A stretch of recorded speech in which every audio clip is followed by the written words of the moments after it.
So, um, uh, uh, last session, we left off after treating a drow like shit because they're a drow. Goel and Jethris went off to make a friend with a monstrosity, a disgusting little being that, was adorable. And we came back, with, this terrible, terrible creature. But now they're friends with it, so it's okay. And this creature by the name of Gray, their preferred name, that's what they gave us, said that there was a forge here. He read Jethra's thoughts and found out that at least he was in need of a forge.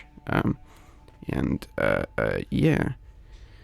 I think Goel hearing that, there's weapons that can be made that could possibly help us with anything to do with, drow and murdering drow was, to get his family back, his fam, said, yeah, we should probably do that. And we went down into the forge, leaving, Drow's name Navara here with Vala. Vala being babysitter, and we followed Gray down to the forge, and he showed us around. It was a massive place, so many rooms and hallways, multi-leveled. It's a huge forge. It's a dwarven forge, so I guess self-explanatory. But he showed Jethra some casts, and one seemed to be not so destroyed after what appeared to have been the last project, which ended up being a terrible, terrible failure in which a magical explosion happened and people died. Gray was formed, most likely, from this explosion. What I've postulated is he was once one of the dwarves of the Greymall clan. But yes, upon him telling us, that we needed to cleanse the flame of the forge, we cracked open the furnace, and a bunch of fire elementals came out and fucked our shit up, and we eventually murked them as well, back cleverly. I think it was, I want to say it was Goel. It was either Goel or Judas, but they closed the door and trapped one of them inside to be finished off by Snowsong later. Yeah. After that, it was pretty much smooth sailing. Nothing terrible happened. We stood atop a evil mechanism that was sucking our magical energy out if we didn't do well. And we placed the long idling moonstone into the smelter to be created into a weapon, into some sort of alloy. And after many elemental tongues were spoken by Gray, we used our energies and hopefully didn't drain ourselves. I'm not sure if anyone did, but then the flame ignited and it seemed like it was ready to go. So Gray informed us that we needed to throw some stuff in. So it was house cleaning time, and we threw a bunch of magical items in. We all threw basically the same amount, there's no real contest, but as you can see by our stuff, Vala, some of it is not any longer with us. With each item being thrown in, either the flame peaked in heat and transitioned to a new color, from orange to yellow to green to blue, which Gray didn't like. He didn't like the blue at all. He was like, get that shit up So he threw some more stuff in there. He said, "What we want to go for is an amethyst glow," and the next couple we threw in there turned it into indigo, and everyone was pretty satisfied with that. Didn't want to go too far. And just before we were about to get ready to forge it, Judas threw the Ring of Regeneration in, and good thing he did that, because it turned it into magenta. Straight up made it a perfect amethyst, is what we believe. And Gray even said he'd never seen that color before. But yes, afterwards, I think Gray pulled the pail over with the molten slag that was needed to create this weapon. And with the assistance of Snow Song bringing him a magically enhanced warhammer that Goel had, he was able to bang this thing into shape. While the flame grew volatile and seemed to have strange elemental energies coming off of it. Perhaps something could have been put in to reforge it. So we slipped the flame tongue, the thing that we said we were going to fix, in there. And had it in there baking for a little bit. It turned... The whole thing basically turned to like ash or whatever. It like crumbled away until eventually it sort of melted into an even longer version that was not only the original's power, but by the forge's heat, it lingered upon it and enhanced it further. But wasn't smooth sailing from there. It seemed like the forge was gonna blow up, so we started doing everything we could to plug the hole, and we eventually were able to do that with Judas shoving it in after we all tug it along, the pail, I mean, into this big hole right here, and yeah. After all that stressful shit happened, we all convened around Gray, who seemed to have finished the item. Goel snatching his warhammer back and inspecting the craft that Gray had made. Unfortunately, it seemed like Gray had kind of went a little bonkers, and maybe forgot like most of the shit that happened. So. That's not great. Kind of messed him up for our own gain, but it's whatever. Yeah, what are you gonna do? But yes, we got the items. Regulus tried to cure this creature of its ailment of memory. But yeah. I think after that, we just went upstairs with these new items, considering maybe sending a message to Nathaniel about this creature, but ultimately deciding it was better left alone. We informed Vala of what we got, the spoils, and what the plan was going forward, and I believe we are setting off to go... We realized that we haven't actually been, like, awake for a long time, and, like, we can't even really long rest, so I think we decided to just keep walking a bit further into the Underdark, just, like, to start off our journey to set up camp and rest, but that's about it.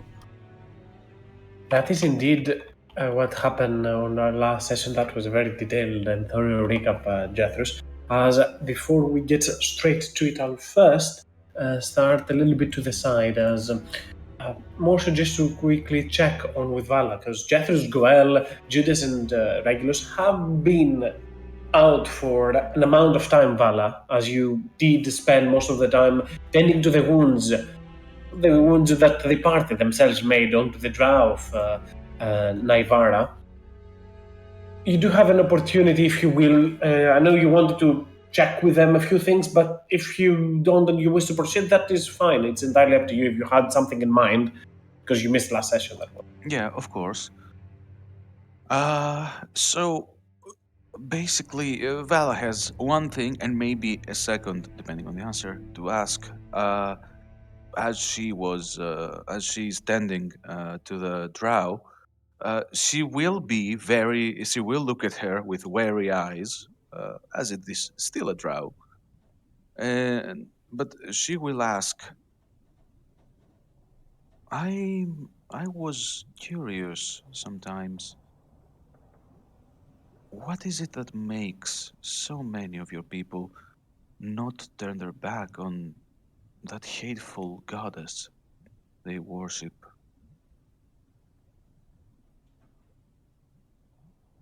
The drow's eyes turns her attention towards you. But before I give an answer, do give us a description for Vala. So at the very least, I'm trying to paste all of those descriptions. So once Mhm. Ellen sees them, he will not be overwhelmed and paints a better picture for the same. Of course, of course. Although I need to update the artwork anymore. But anyway, Vala is an average-sized half-elf woman with relatively short azure hair that end in white locks. She has a look of weariness, of exhaustion around her eyes, and she wears a chest plate over a blue attire, priestly attire, and her extremities are covered with medium armor, basically leather with some metallic plates adorned with elvish decorations. She just let me remember which cloak she has equipped right now. Oh, she covers her shoulders under a black cloak with two appendages left and right of it, and she has a belt around her waist with lots of pouches filled with either magical components or medical supplies. And Yeah, one can easily notice that there is a holy symbol hanging from her neck, the symbol of the Queen of Arvandor, if someone is familiar with the Seldarin, and around her left hand, around her left wrist, there's a set of magical beads tied as a bracer, as sort of a makeshift bracer.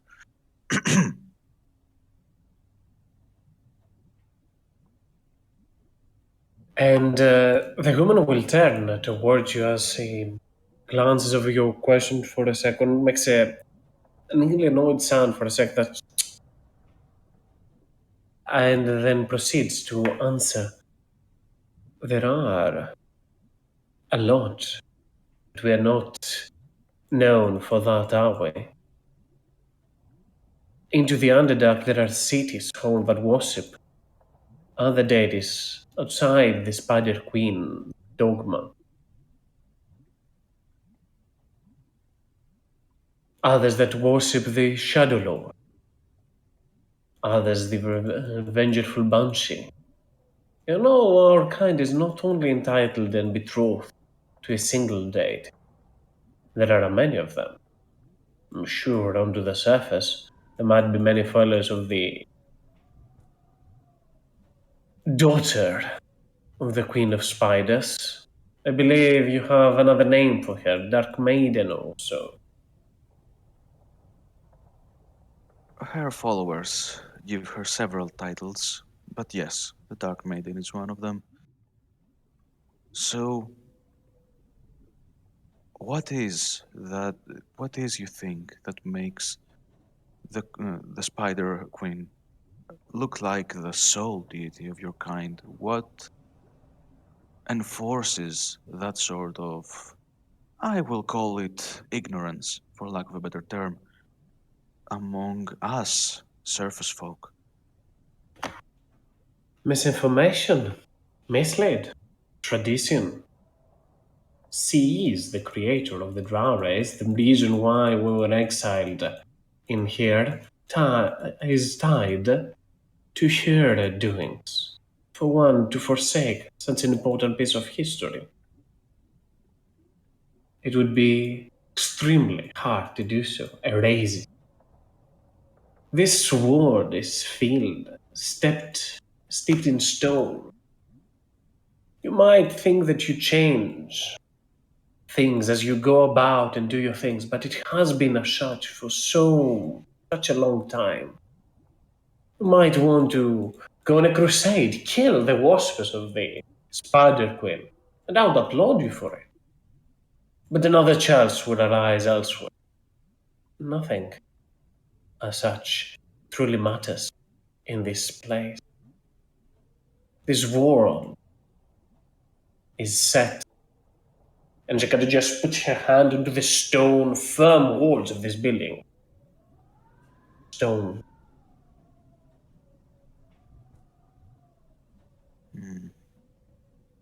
I know how faith works, and I know that you don't kill faith by killing bodies. If anything, you make it grow stronger. It has been enlightening to ask you those questions. Supposing that you were honest on them and not trying to spread more of what you claimed.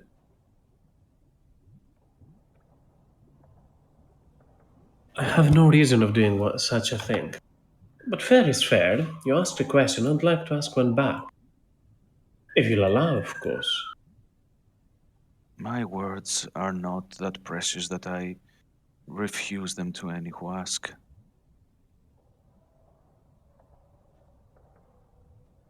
You seem all too goody-goody of a priestess to be traveling and allowing this orc friend of yours, I believe Goel's name was, to lash out just based on the way one looks.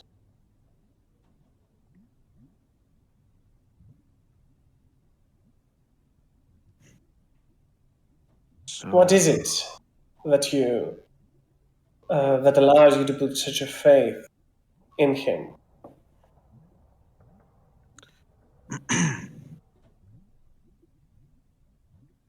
if I'm honest, surprise.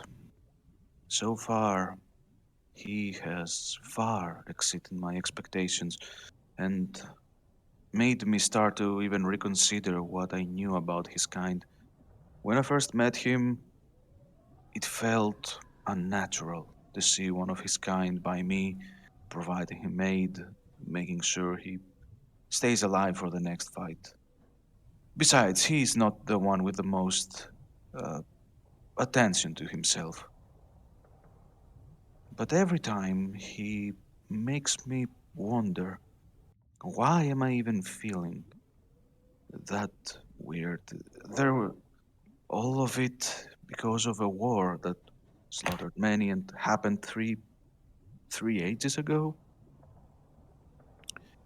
I suppose there's something in me that at every moment expects his more traditional urges to take over, but so far he has proven that something wrong.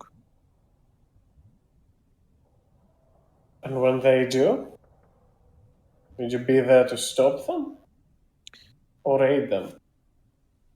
I I don't know if I'll be there, and if I am, I trust my goddess to guide me as to what I should do.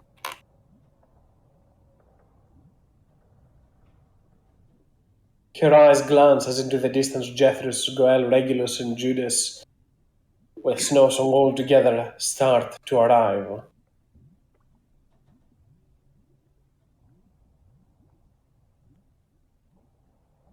The conversation that was had at the end of last session in regards to what you will be doing, you will be resting, will quickly take place as Nevara will console to the group that there is a long way into the Underdark and most of the path is open.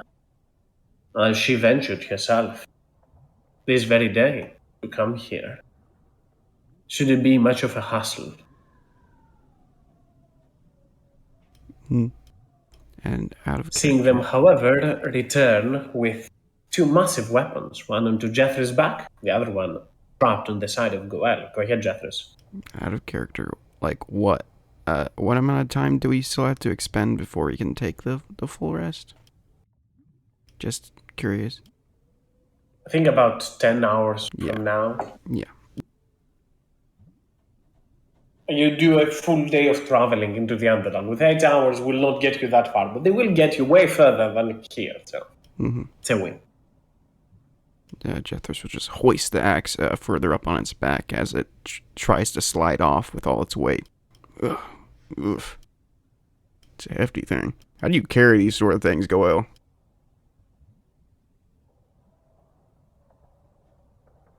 As you're asking that very question, before you answer, Goel, I'll give you the chance, obviously, to do so after. Jethros, give us a quick description of the character as well, just to get a better picture. A once very malnourished lizard man stands before you, having apparently gotten to better times. He is about 5'8", let's say, sure, but still a little less muscular than he really should be. He totes a fancy old cowboy hat. It's a little tattered. It's got battle scars. A nice green scaled poncho from Mysterious Origins, wand on his hip, a jar as well, a jug, if you will, multiple instruments hanging out his pack, and some nice jeans, some clean boots. It seems like he just got himself some new clothes and a nice gemmed chain wrapped around his arm. And he's got the approximation of a nice, welcoming lizard smile.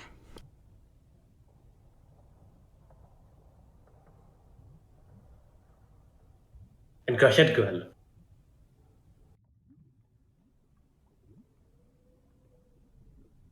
So he asked how do you carry heavy weapons? Mm-hmm. Goel is gonna answer. With your hand. Oh, yeah, okay. Thanks, bud.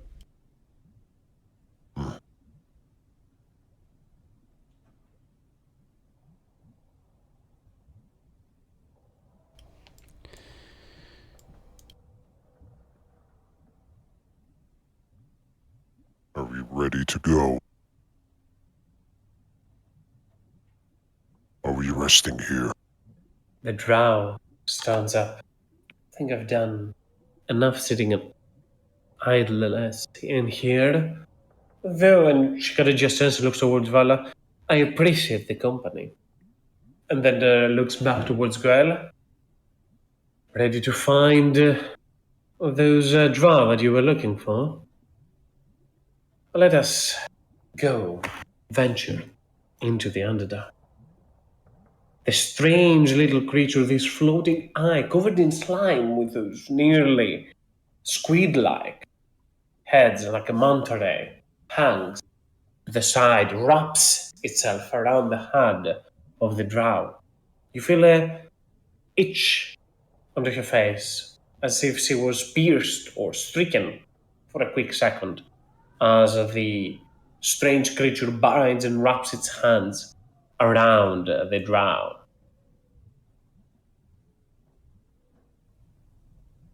Follow me as he starts to move up forth. Sure.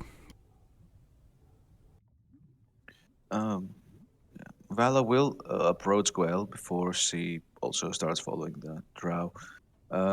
Just to tell him, I kind of understand what you might be feeling even looking at her. But do try to keep your anger for your actual enemies. Right? Right. The moment she betrays us, she is as good as dead. The moment she betrays us, she knows herself what will happen to her. So, I think that at least self-preservation will be a factor to prevent that.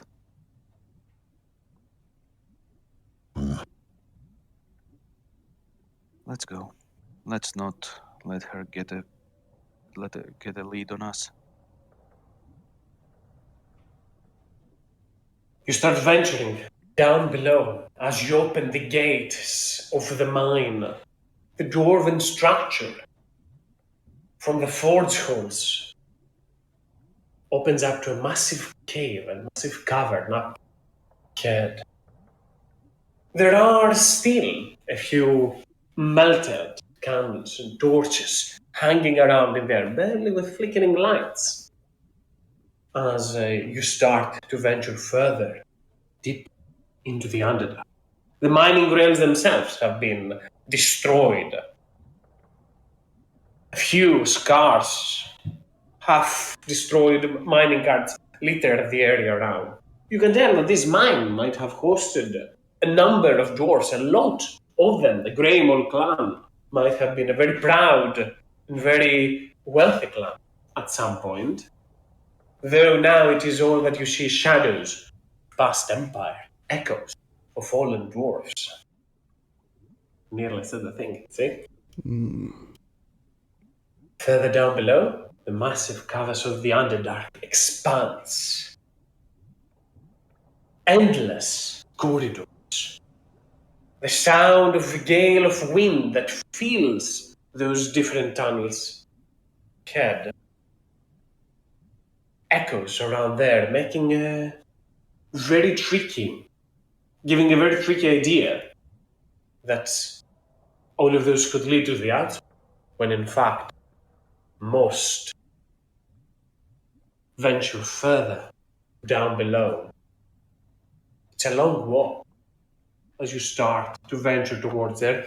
And to Naivara's, the drow's ward, she seems to have been coming both helpful and truthful so far. The path ahead is actually empty. There are no creatures around, and the few scavenging horrors that might lurk into the Underdark won't be but a slight inconvenience to you if you were to encounter them. You will see at some point as some stalactites stand from above. Navarra will speak. From the side, stay out of their directly under them. Those are pieces easily confused as stalactites. She maneuvers a little bit further. Few hours pass by.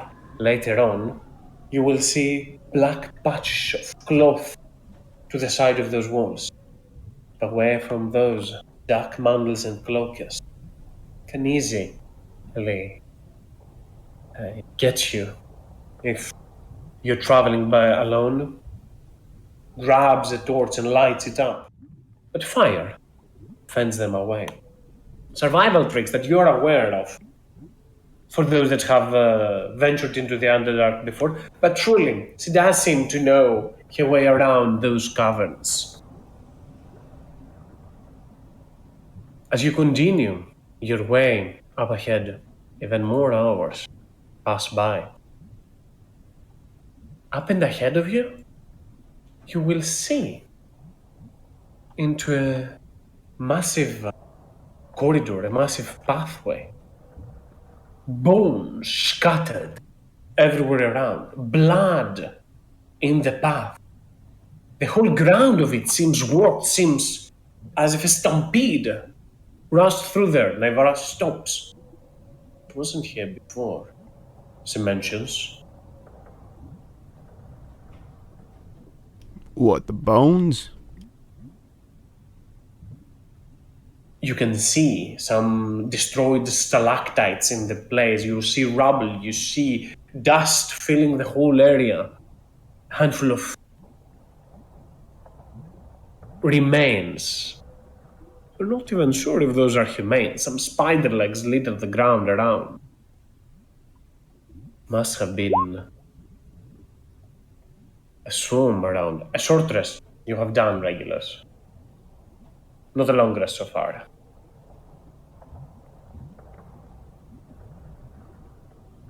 Let's keep an eye around. This is new. Somewhat recent.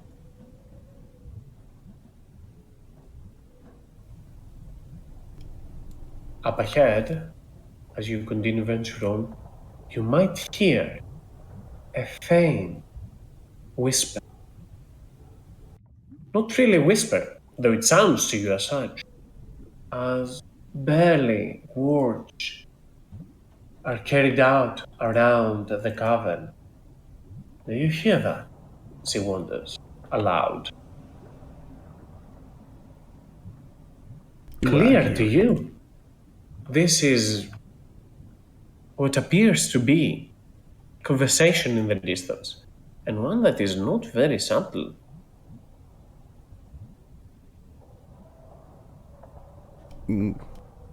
Sounds like a not very subtle conversation. She turns and looks towards Goel. You might be in luck. They could be near. Flickering light source into the distance points at the path up ahead. Barely glowing, emitting both light and heat.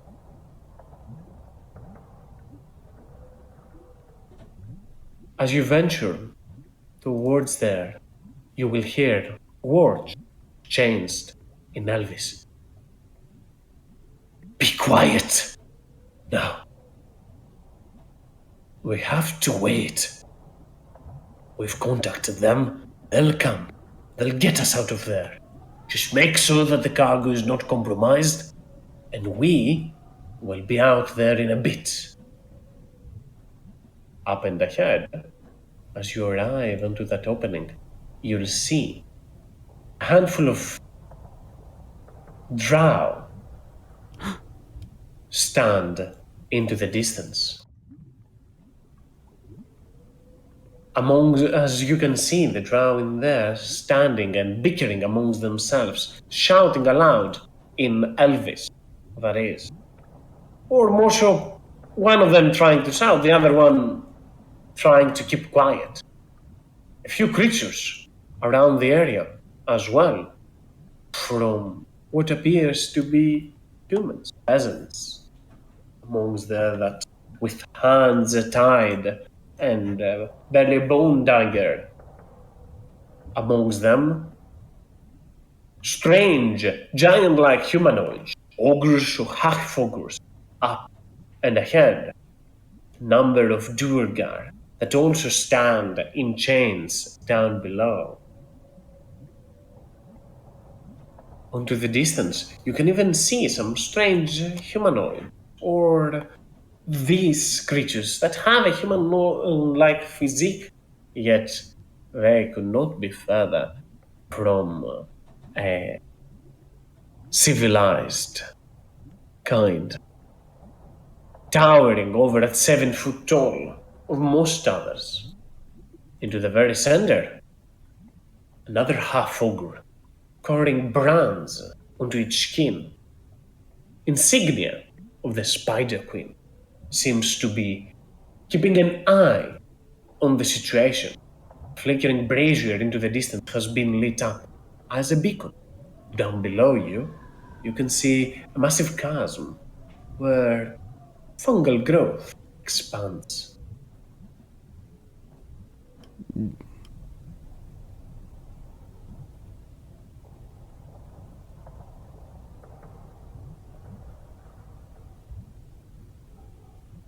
Can I try and see if I perceive any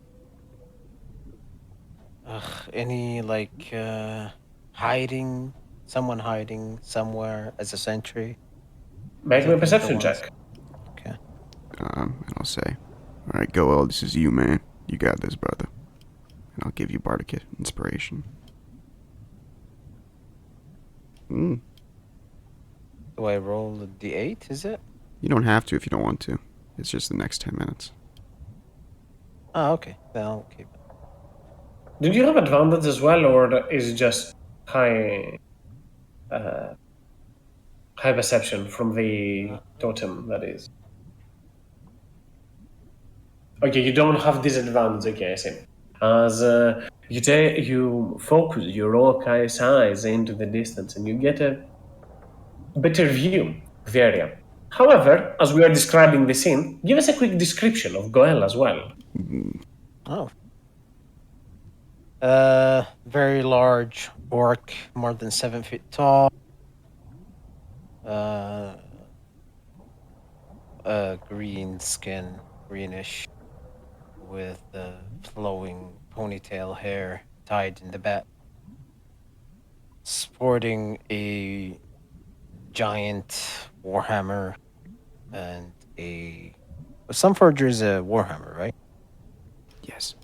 Correct. Yes. Okay. So 2 warhammers, one presumably half like fiery and molten. The other warhammers has a wolf brand on it, a wolf's head, and wearing tribal bone or wolf teeth necklaces and regalia. His hair is tied with other more bone-based stuff. Very muscular, very strong, and on his back recently a flaming sword that is just tied in the back. It's not a regular flaming sword. His companion is a spirit of his former companion in the form of a wolf or a dire wolf. His skin is made of rock, and he is basically like a moving statue. His name is Snow Song. That is basically it, I think. And up and ahead into the distance, as you take a quick look of the area, you will notice that onto the wall over there and attached a massive spider seems to be lurking. And onto the ceiling above them as well, there is one more of those massive spiders that seems to patrol the area around, clinging to the walls, but also keeping an eye around the whole area. I think the best way to put it is something as such. It's up on the ceiling. I'll put it over there. Okay. Okay. Over there, over there. Yeah, makes more sense. I've relayed that information to everyone, pointing out the extra spiders. You are extremely perceptive as well. You will see that all of those people in here are in chains. The same can be said for the ones down below there as well. But the half ogre over to here and those quaggles are not. They seem to be functioning as some sort of bodyguards around this place. So the ghoulish looking ones or crypt ghoul looking ones are the ones guarding, and this drow. Everyone This else is half ogre over there. keeping watch. Half ogre, drow, and another drow, and the 2 ghouls. You can clearly tell from the distance that one of the drow is clearly one with martial prowess. The other one seems more inclined to the arcane. You can see it from the way they dress them, the way they present themselves, the way that they control the fire next to them, making it glow even more so brighter than normal fire usually does. Okay. Goel will say to everyone, Be prepared. There are 2 spiders on the ceiling. There's only 5 of them. The rest are captives. If we free them, they may join our cause. Seem to be enslaved as well. No orcs. Should I, lay out a welcome mat, so to speak? I can make them have to think a bit more about their, steps. I say, alluding to spike growth.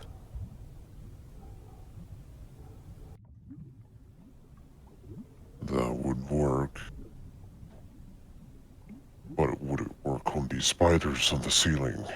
They're giant. They seem to be hidden for protection. Maybe, but everything else would be affected. And we got enough people that can shoot shit down.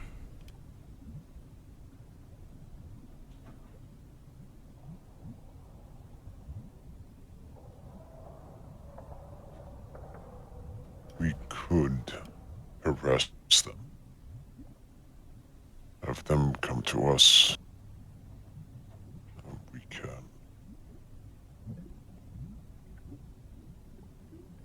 Try.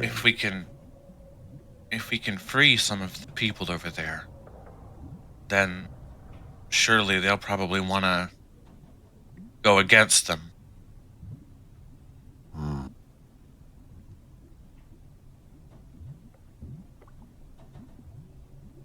Judas will speak to that. I will try to go towards there. Go from below, climb from the side, and once you distract them and reel them a little bit close, I can try undoing their restraints as Judas starts to spider climb around the bottom over there.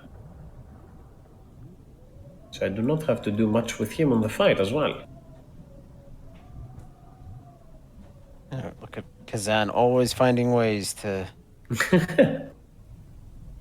not use people's characters. I will be able to take as many hits as I can to distract them, but I'm afraid I may need some healing to last a little bit longer. Where they can be freed before I... Which brings me to another question. Not BG, fuck my, Kaz? That is my name. My Go for dearest friend, you said we had a short rest. That was before the forge, right? I'll assume you could have one now or one afterwards as well. If you wanted to do some extra healing, I saw it on the chat. I'm okay with it. Then yeah, I will cast a third level. I would have done it on both Judas and Goel. So Goel gets a third level and Judas gets a third level.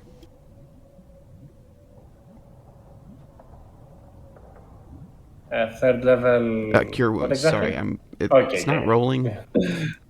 For some reason, I thought the spell slot. They get back spell. I was like, how? Oh my gosh. Somehow it's taken a long time to show up on the chat. Roll 20. Classic roll 20. Yeah, I don't know. Okay, it's 3d8 plus 5. So that's 21 for you, Goel.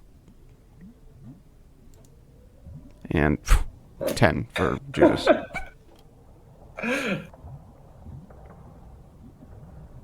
We really don't Was want that- Judas to get hit. Was that around short rest time or now? Short rest time, because that was to conserve spell slots.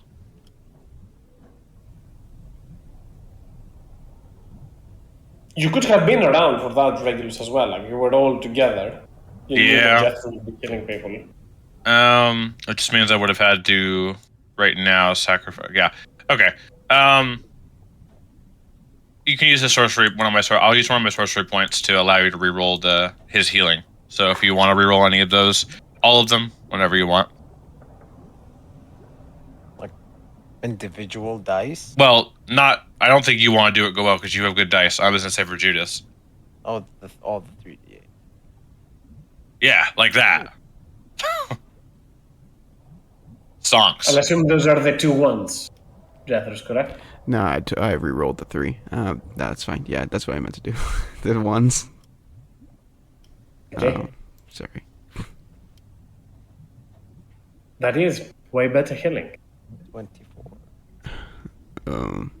So you steal a bit of juice from after earlier go well, or I can give you a little more. The drow will speak as well. From the 2 drow, try to keep one of them alive. Sure. They will lead us to the rest of their kind.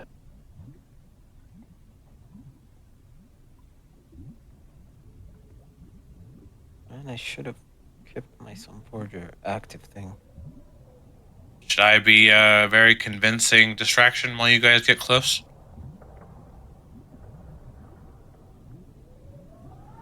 That would be good. I'll try to sneak in. So, Song, you stay here. So what I'm assuming is no spike growth, guys. That's what I'm hearing. Okay. It's a very big map, and they might walk right around it. Yeah, I would recommend. I was just wondering.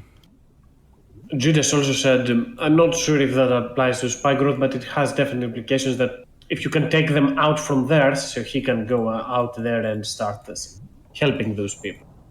That is Judas' attempt, at the very least, or intent. I do have a longbow, by the way. Never used it. It's But hammer roll time. 20. I don't know if I'm the one emitting light, but if I am, I turn off my light. I am the one probably emitting light. It is also Jeffers. Give me a second. I'll fix that. I'm just gonna hide in the rocks over here. Light from the light spell currently on Jeffers. Okay. Do I Alright, have a well, longbow? I'm about to be a whole lot brighter. You guys go up alongside. I'll start us off, I guess. And Navarra just Regulus moves to the side over to here. will step up and do a running jump off the edge, and will die. Bamf out the wings. As you are doing so, roll ministers, as we will start it from there, being quote unquote the surprise round that is. So I would have roll also initiatives. drawn the staff, or a staff. Although I think they're both bonus actions, so They're both bonus actions, so you can do one of them on your, and the other one on the surprise round that is.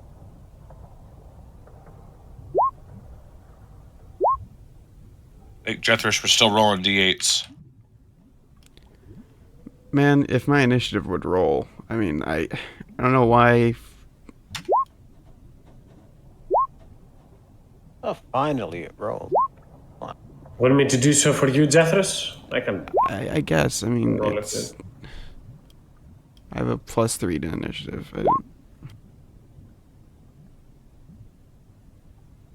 So I roll 2d8s and choose one, right? The higher, yeah. Unless you want the lower. No, I want the higher. It's 13. And then I get a D8 or whatever. Right? So, 1. Hey, every number counts. That just puts you above 2 creatures, I think. Yeah. As Regulus, you go first. I will draw out the sun staff, or the solar staff, and I will fly 30 feet.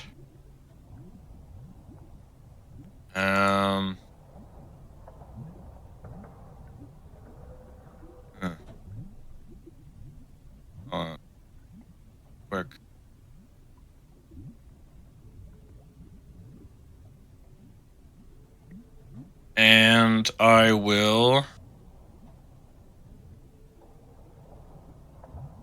Damn. I thought for a brief moment I had... Oh, I guess I do have this. I will,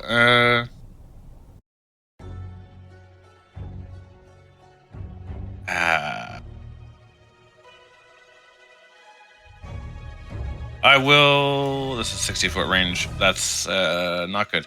So I will draw it out. I will cast... I will hold my action to cast a spell.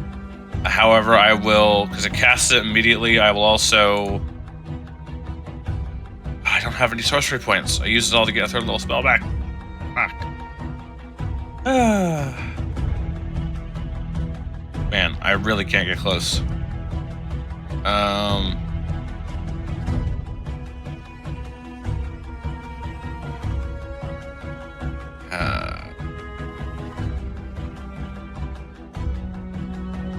Is there? I don't suppose I could have gotten any closer earlier, right?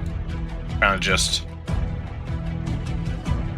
Could have probably risked with a stealth check a chance to be uncovered from the spiders, but you can be around there. I think you could do extra 60 feet of movement with your extra fly that you get, right?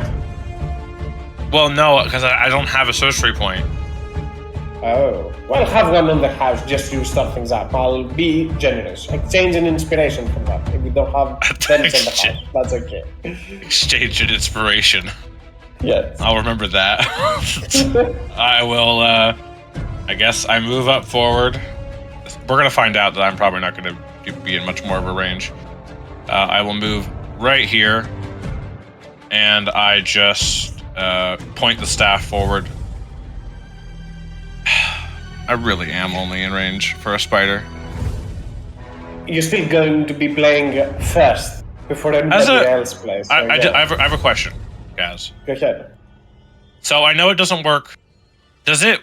If I do a whatever it is, a distance spell, does that apply to the beam? I'm not sure how distant works exactly. I'll have to check on that. If you're going to cast range of a spell that has a range of 5 feet or greater, you can spend a sorcery point double the range of the spell. I think you can start it from 30 feet. That's the only difference. Like, start it from further away from you.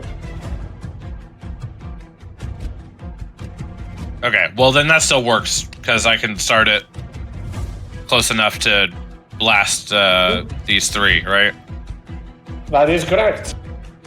So I will smash a sunbeam right through them.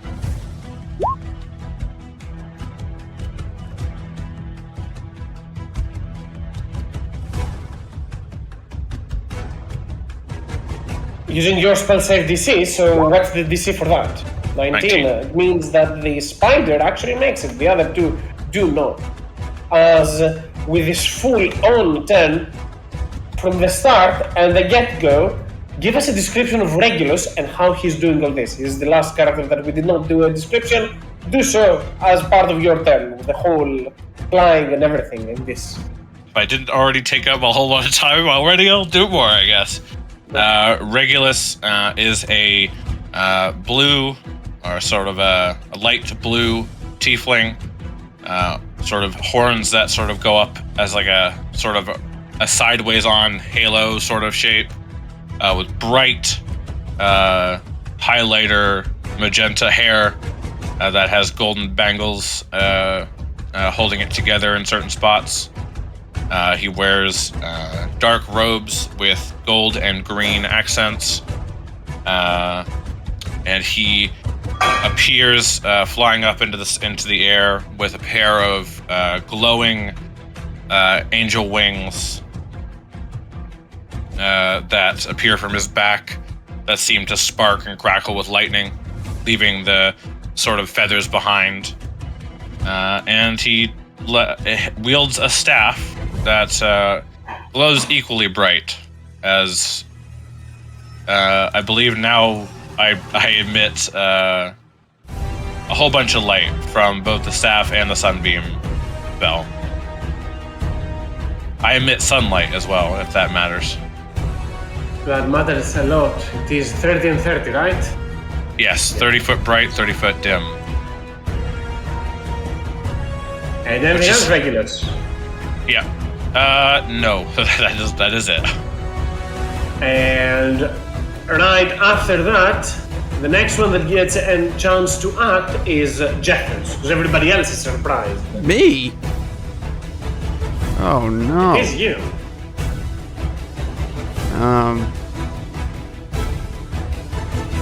Okay. I guess I'll walk towards the light. Get 30 feet here.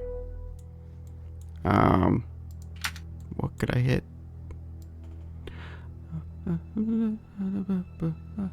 Nothing. I don't think I can hit anything.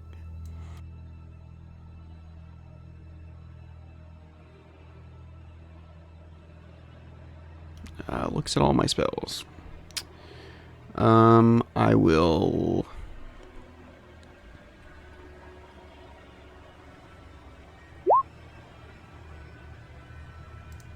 Sorry, guys. I didn't think I was going to do anything.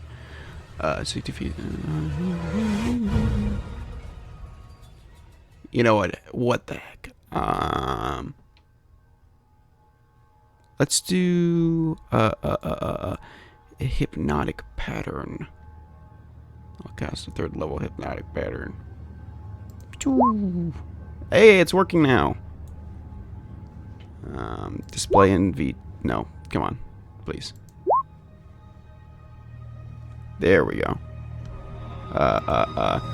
Which I'd like to cover like a couple people. Right, wait. What it is that you're Am I trying done? to cast it? Just to keep an eye on. Ah, crap. What's the size? It's a 30-foot cube. So I'd like to cast it like over here if possible to try and get as many people as I can. That's with the center being at the max range of it. It means that you get 15 feet. Oh, on it's each the side. center? Okay. Yeah. Like the most you can do. Can I redact that then? Sure. Yeah, I'm not gonna punish you for this. Okay. Then I'm gonna go with my original plan and do a spike growth. It's 150 feet this time, and it's a 20-foot sphere. But I think it is invisible unless they can like pass a perception check, right? So they can't really avoid it. Am I wrong? I don't. If they cannot see the area that you are casting it on, that's what it says. Oh. Okay, whatever. Any creature that can't see the area at the time the spell is cast. Whatever. I don't really care at this point. Where to? I just want to cast it. Like over here. So I can get it right there, and a line, circle. Yeah, I like that. Should be able to move it now. Yep, that's perfect. Right there. Okay. And that'll. Could I actually get the spider in that? Or no? The one below? Yeah. I think if you get the spider in there, I guess barely, but you could. Okay. Instead of the quagga. Yeah, over there. I'm sorry, guys. Just move it. Take your time. Gosh. Just move it this way, please. Can you even see the arrow in that? Oh my gosh. Yeah, I can say it. Like that? Yeah, I'm just trying to make Give you these access. green guys. I'm just trying to make these green guys walk as far as possible, basically. Okay. I don't have access to it. This is a mess. I'm sorry. Don't worry, brother. Spellcasters at high level are hard. Take Just your time. go 10 feet this way, please. You should be able to move it now.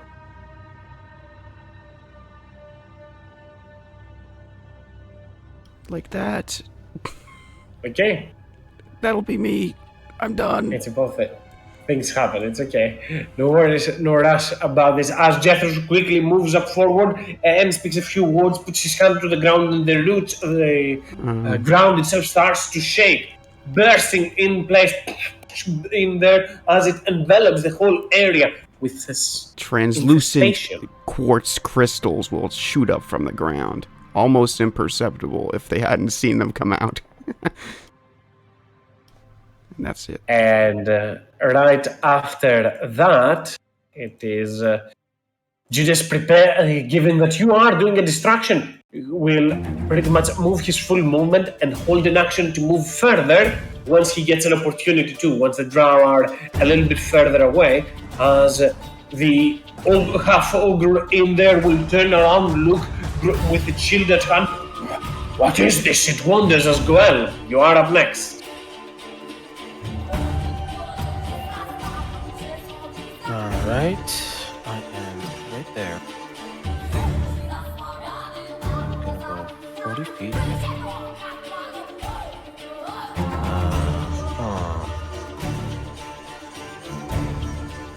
Bonus action, random rush, right here.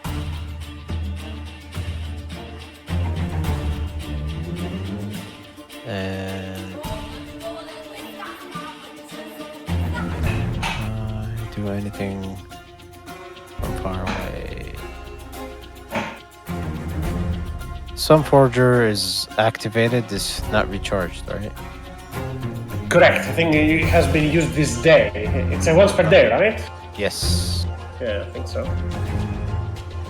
We're still on the same day. Okay. No. You cannot cause it to explode again until you finish a short long rest. You have short rested, so yeah, you can hurl Forger. Oh, I can? It says so. What's the range on it? 120 feet. Okay. And it's a 60 foot, it's like a 30 foot, I mean.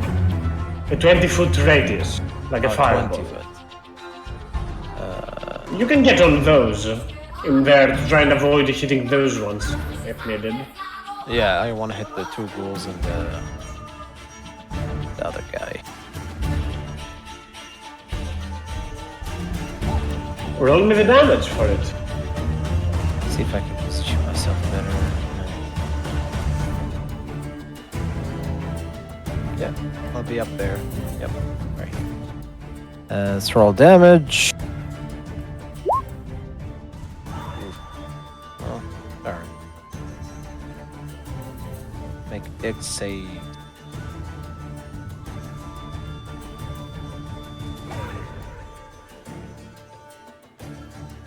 They all fail. A burst of 25 fire onto the spot, striking at those creatures, making at the very least one of those quagga blooded. And Anything else, Goel? as before I throw it, Goel will charge up, announce himself, and say, Loktar Ogar, death or glory. and he throws the warhammer. A burst of fire and a burst of light from one side and from the other. Anything for Snowsong, Goel? Just a dodge action. Okay, if you're not planning on using Snowsong, I'll assume they'll be just standing there by the drow, keeping them an eye on them so they don't try something. That's more than fine.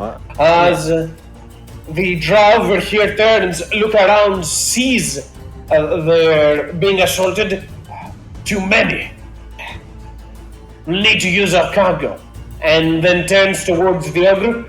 Get them up. Get them ready. Vala, you are up next. All right. Oh boy, long range, not my favorite.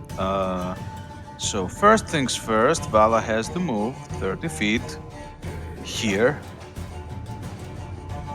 which is unimpressive. And let's see, can we do something for those poor fellas who are tied there?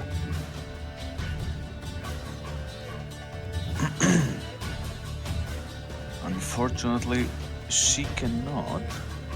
But she can do a good old bless targeting. Let's see who we can target because you all are very fast and have left the range. Can target no one. Just Zephyrus and me. Hey, that's cool. You know what? Yeah, let's do that. Oh wait, I only have one bless. I should keep it Yeah. for now. So just us. Yeah. None of my spell is effective in this range, so Vala will just dash for like 30 more feet. Here. Apologies. And next. The drow over here next to the brazier, shocked and blinded by the light, will turn around, put its hands in front of itself to try and block that light, as it will say to the slaves that it has by its side. Be good, strike them down, and you might get less with than the others. Disobey, and you will pay. But they are still surprised that regularly you get a second chance to do something. Oh, okay. Well, I fly closer. And gives them a second dose.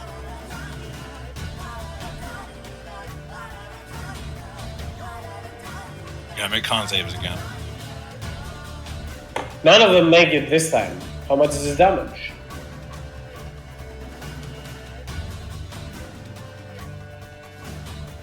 A burst of light up ahead as it will completely scorch the giant spider that falls to the ground, slams in there as regulars you turn and blast at them.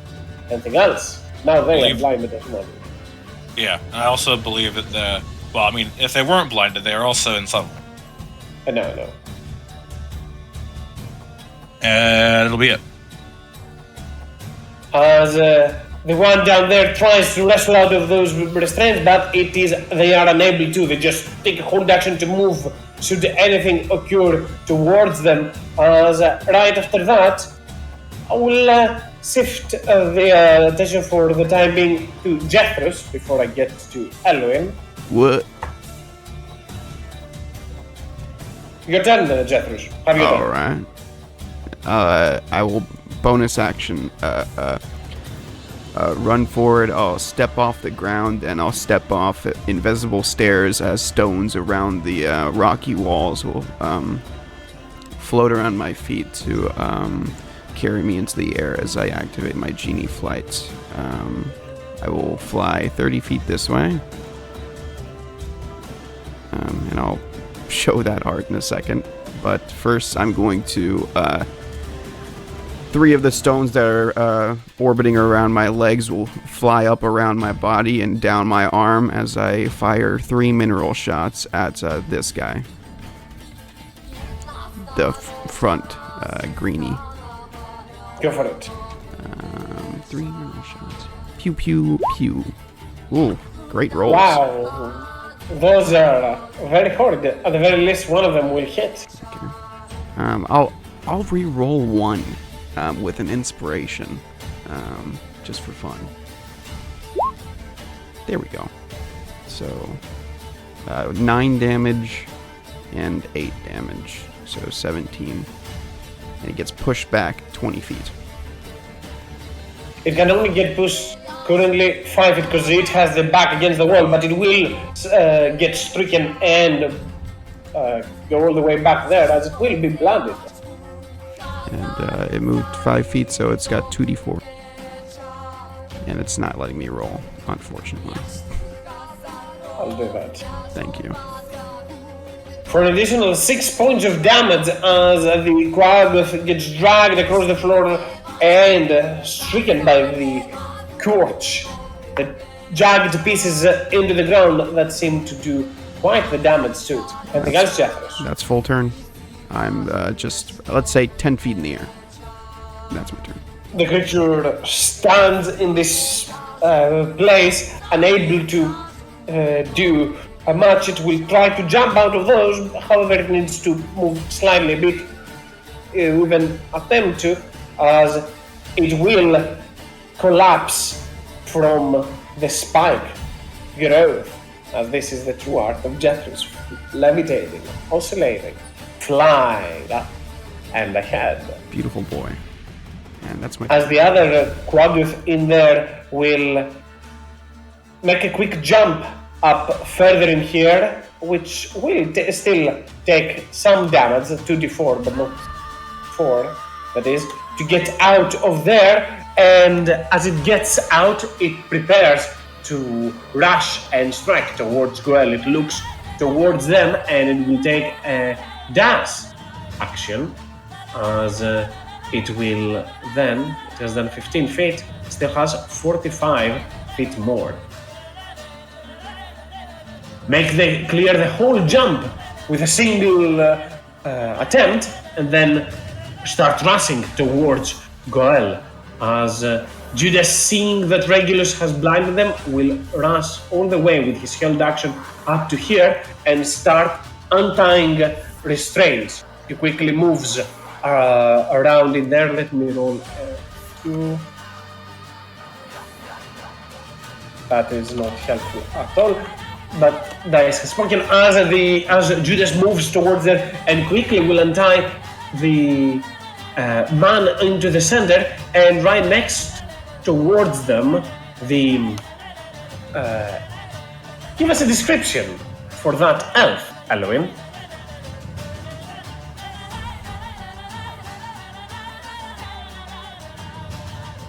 You might be muted, Elohim.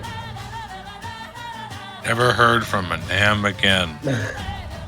I fallen sovereign problem that I mute myself while I'm talking. But yeah, you see, I think at the moment Judas see a very, very small elf sitting tied up, very beautiful face. It's hard to see if he's a guy or a girl, but wearing this dirty, torn clothes. Hair is like he have a long gray hair, black eye. Looking at him, kind of tired, and that's looking at him like, oh, what you're doing? Judas just turns towards you. You see this man that is probably going to be giving you a better description next week, but for now, a man with white hair and a lot of wounds under his body, stigmata. He does not wear any armor, and a blade that glows with sanguine hue. As he stands in there, looks up towards you, shaving your life, and he will get both you and the one next to you out of those restraints. But as he's doing so, he will then drop down from his weapon rack any weapon that he currently has and he's not using. That is a greatsword and a longbow, that is. And the Morningstar, those three, he just drops them down, help the rest, he will say. And he will just stand in front of you as down below, greatsword, a Morningstar, and a longbow is all that he lives. Very quickly, the Berserker in here will use his held action to rush up forward and snatch that greatsword for themselves. For the time being, as he prepares to move up forward. And Elohim, I kept your turn for when you're back. Now's your turn. What do you do?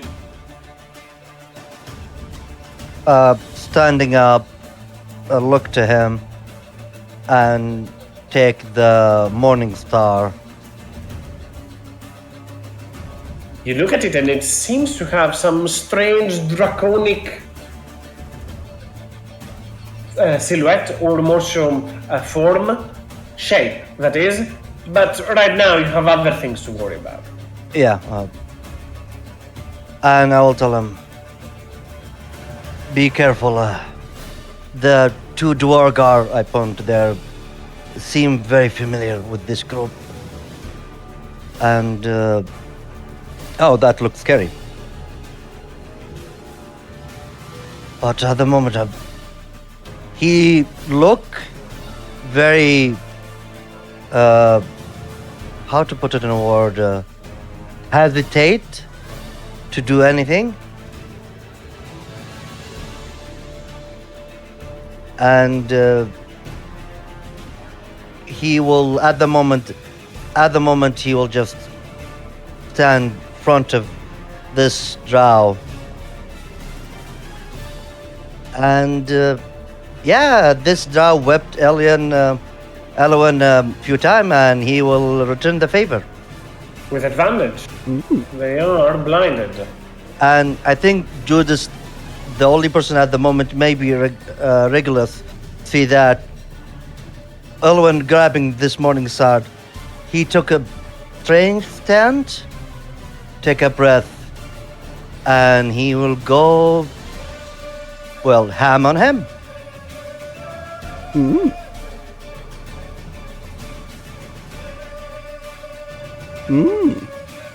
Damn, that's a good first impression. Kapow. That's And, not what Judas believed he was getting at when he gave Elwyn the morning star.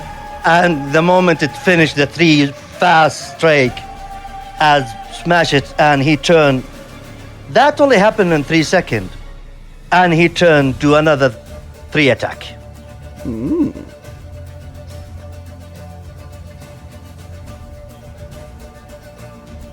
As 14 will be the only one that is not hit.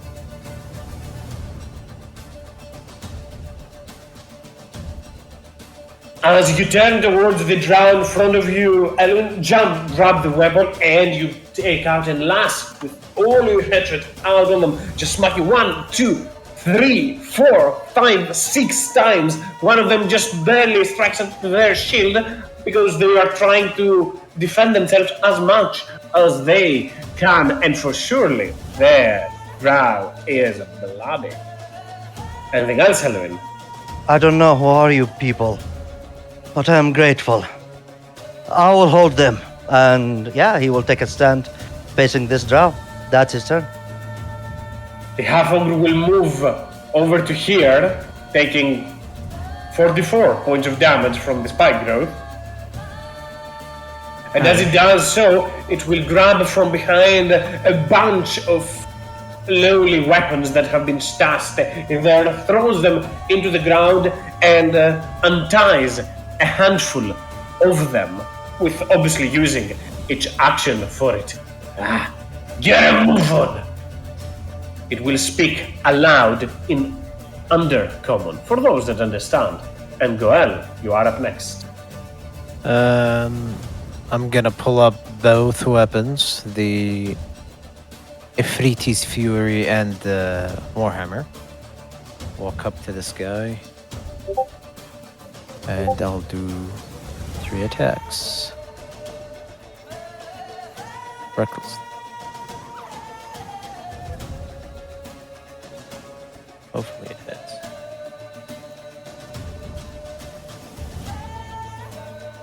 That definitely hits.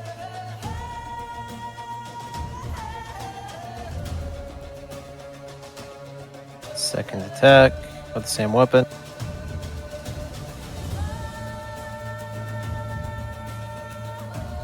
And the second attack will be enough to bring them down as you take the sword, slash twice at them. The fire scorches the wounds of the Quaggoth and brings it down. I want to do something with the second attack, as it's a Good. slashing weapon. I want to decapitate the thing. With my bonus action, I want to hold the head, grab it with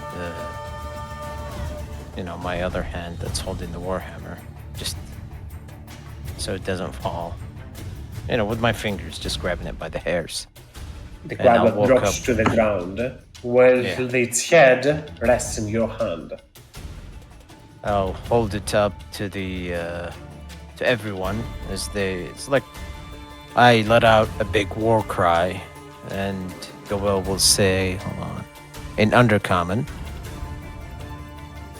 Fight for your freedom. Fight for your lives. We are here to free you.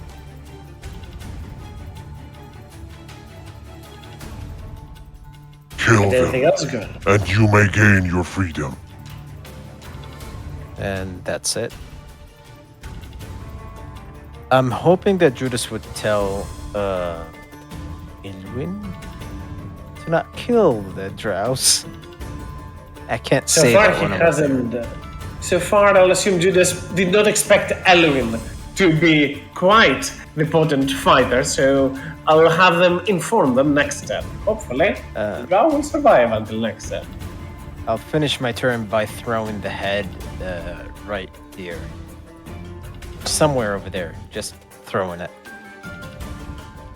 The Drow over to here next towards Elwin, trying to parry those attacks that seem to be coming endlessly against them, will turn around with its shield on self and will take a dodge action to try and avoid getting stricken multiple times as it tries to get some of its eyesight back. And as it is doing so, it will move over to here and though without looking and gazing towards them, towards the slides, it cannot see them, it's blinded, but turns its head towards them and will speak. You know what happens when you disobey us. Kill them. You might earn a lunch. The ogre into the distance gets out of those restraints as it will grab any weapon that it can find and then just looks left and right, move the other one's picture. And you can see the ogre just straight up obeys those calls, afraid, nearly clumsy movement as it starts to rush towards there.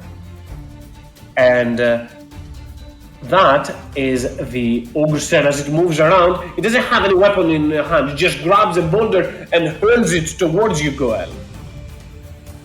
You did attack recklessly, so the attack is at advantage. Does 16 hit you, Goel? No. As the attack comes your way, you use your blade and just break the boulder all together. As Vala, you are up next. Okay. Let's see. First of all, movement. The bane of my existence. Oh, excuse me.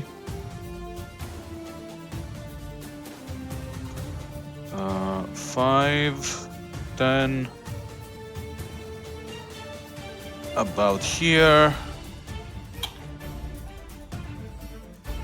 Yeah, still everything is out of range. So that's gonna be a dash, and that's turn.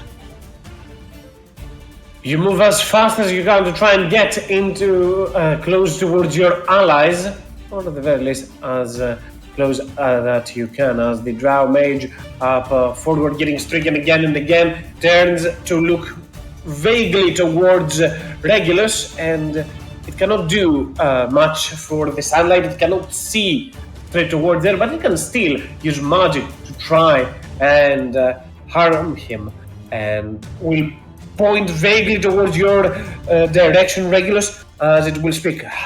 Cast them. Bile and Blight. Strike them down. And will cast magic, a spell towards you, as the whole area in front of them starts getting filled with a noxious gas. I'll assume there are no counter spells at the ready for this attempt, as a green, not within range at the very least, a green cloud of poison will just burst in there, coating where Regulus is, I guess with him at the very center of it. Or I'll just roll a d4 at a random direction. They vaguely know where you are, so it's over to here. The Drow will cast that magic and then take a few steps to the back to try and get some distance from over there. The Duergar gets up as well and looks around. You can see on its body it has taken multiple wounds, multiple injuries. It has sustained. The Durga grabs a warpig and moves further away from the half-ogre, looks towards you, and starts rolling out as it will turn large, as it will use its enlarge feature. The giant spider from over there will take a dash action and will move right in front of the drow maids down there as more of those people just start to grab weapons and consider what they will be doing themselves as they get their weapons and they go at a position ready to potentially defend themselves. Regulars, start of your turn. Make me a Constitution saving throw. Oh no. Oh no. I guess I don't know the save yet. So. Yeah. You are more than fine, as this is 5d8. Half. 7 points of poison damage to you. Also, and you are not, up next, Regulus. Have to make a con save because it's +9. So I will fly out of this terrible stuff. Man, I can't fly out of this stuff. Oh, I can.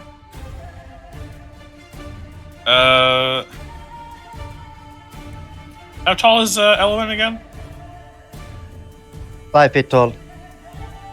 How tall is the drow? About so. 5 point something. They have about the same height. I'm 5. I was gonna try and shave off the top with the sunbeam, but I don't think I can. So I'll just I'll settle for something else.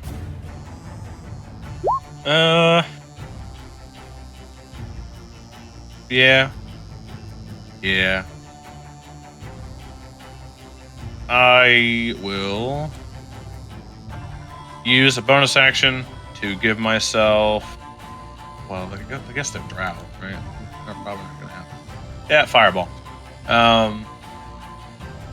I'll drop a fireball right. Ugh. All right. There. Right here.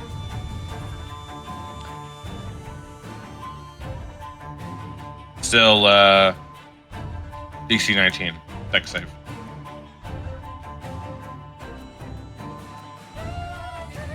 The drow warrior makes it, the others fail. Roll me damage. Fireball.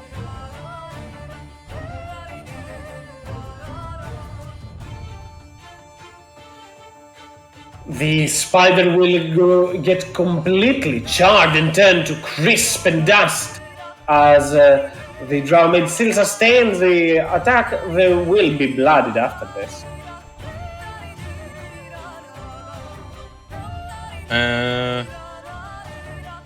That will be it. As Regulus moves towards there and hurls a fiery assault into the distance, the one over to here as tries to shake themselves up a ways more so for Judas to aid him. The other Duergar down there will get freed and seeing those attacks will start rushing up forward towards there and also enlarge itself as both of those Duergar become massive. The soldier in here will turn around, look, and as they hear the words of the drow, they see you attacking them. You can clearly see how scared those people are. He will grab the greatsword, as said, and he will try to strike at Judas recklessly. Same roll with a great axe, that is. Just 2d6 if it hits. Judas just ducks and avoids the attack as the man clearly starts fighting for his life. Though probably he should have chosen to fight the other side.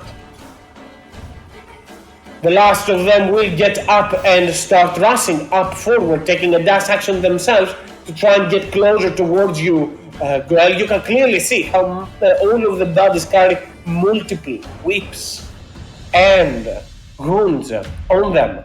And Elwin, you are up next. Question. What is behind this? Let me change them. What behind this guy? Well, if you want to throw them to the chasm from here, that is. Yeah, then no, I cannot do that. Look to him. Speak. We have a chance to be free. Are you choosing to be whipped again? Don't give up.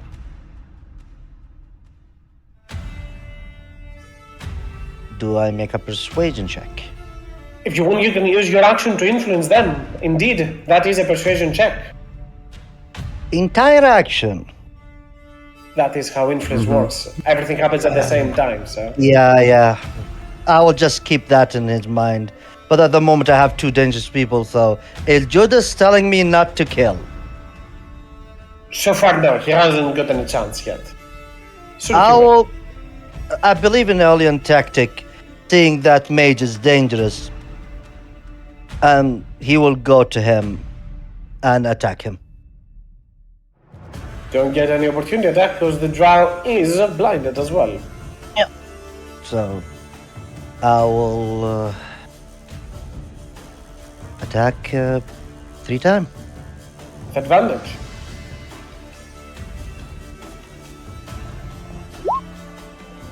I'm so sorry, guys. Those hit. So sorry for killing all these things. Yeah. He look to this berserker, telling him, try to change his heart. Hopefully it will listen. And run, seeing this person is kind of dangerous, casting that spell. And knowing, first go to the spellcaster. And as he move his morning star, he strike his chest, head, and leg. And boy, oh boy, as you turn towards them and you just slam one chest, and then the legs will break, and down they'll go, as they will get completely stricken by that. Judas just turns his head and looks impressed and also worried at the same time.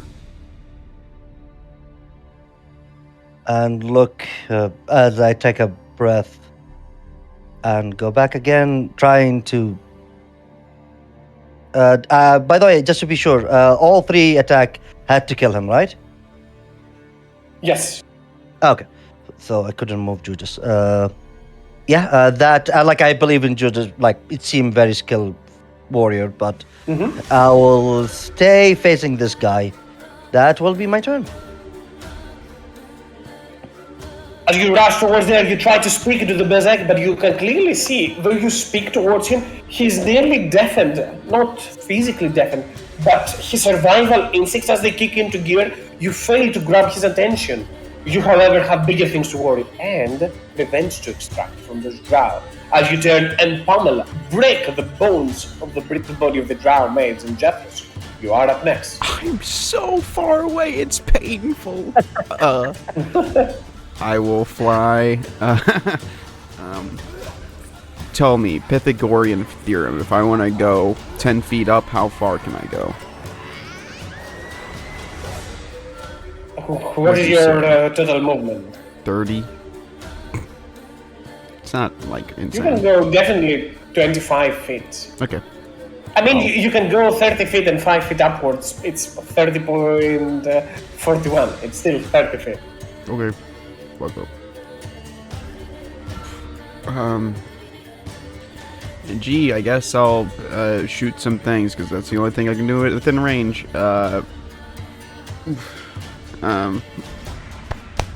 what's happening to me? I shoot... Well, gee, it seems like only the drow and this guy, right, have, like, attacked people, and it's only been us.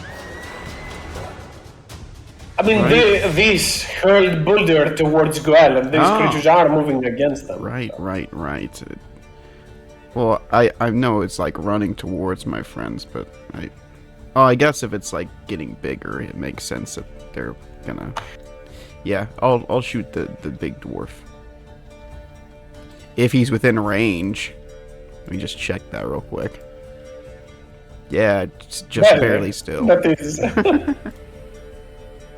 So yeah, 3 more stones will. Two of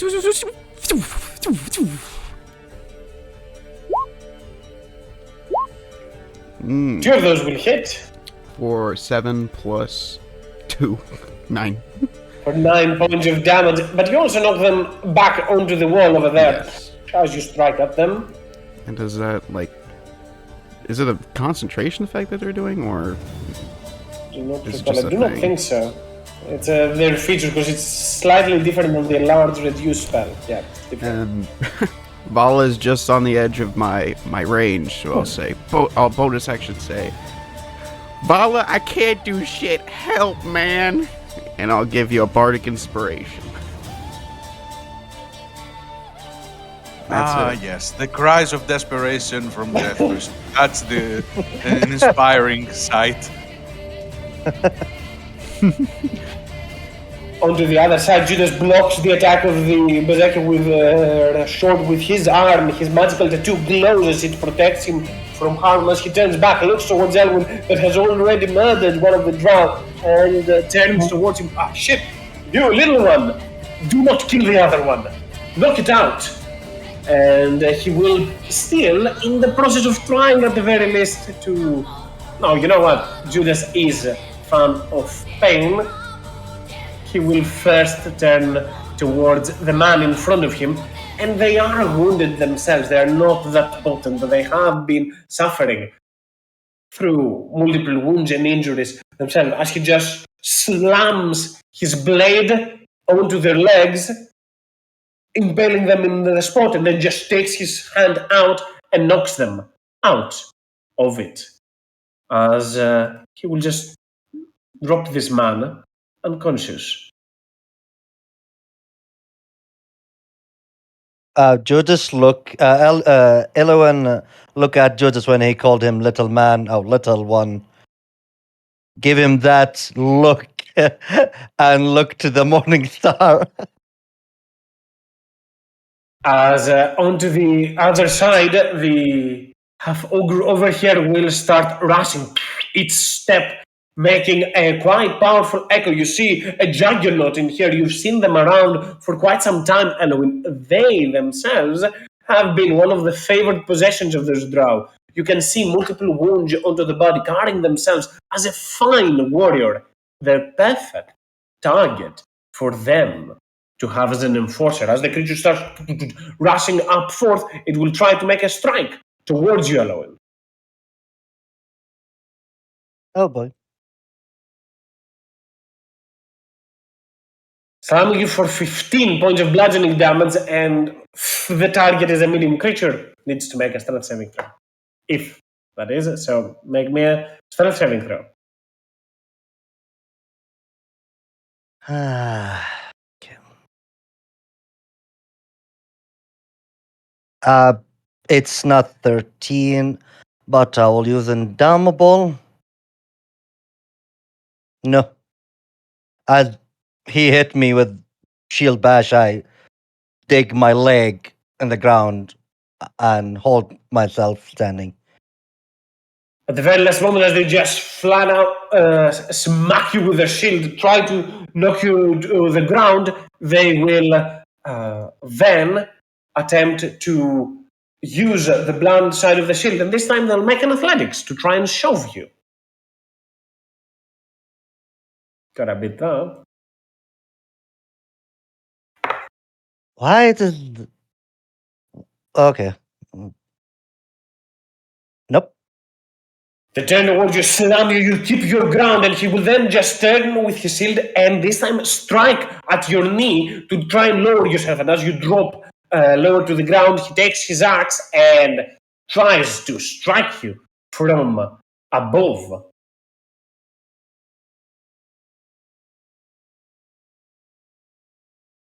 And as the weapon comes down towards you, Judas turns his head and you get stricken. But as he gets out the weapon, you feel no wound, yet you see into the shoulder of Judas. Blood starts to come by, the wound appears on them, as Judas will use the aura of the Guardian that they have. Oh, And that will be for them as Goel. You are up next. Okay. I'm going to take a running jump right next to this. In order to take a running jump, you need to do 10 feet of movement first. Did you start your That's turn fine. there, or? Yeah, that's fine. Take Okay. 15 feet back. Go another 15. I guess you can only do 10. Do a You don't have to do the full 15. Yeah. It's fine. I'm not going to move. I'm good. Bonus action to get an extra. So my total is 90. Gonna just jump and a minor quake next to this berserker. Though they might Does not have he- the icons, consider that all of those creatures are blooded because they have been in a terrible condition so far. But yeah.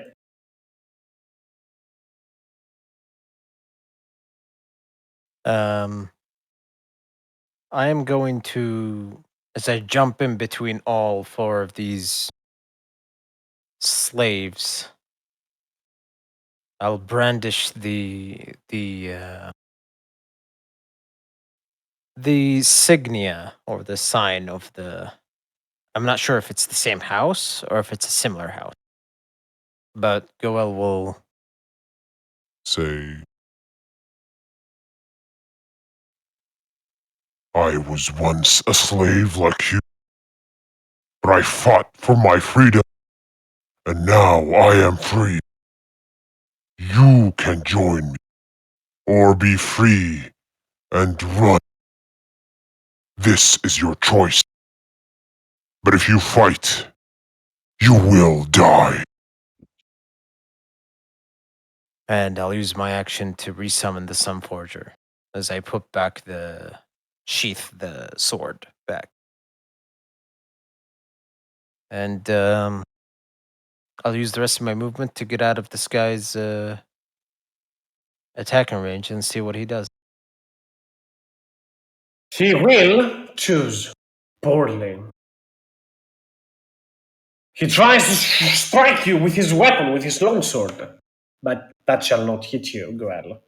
Not advantage even. Yeah, I'll just smack it away, give him a look to try it again and die. And I'll stand between all four of them.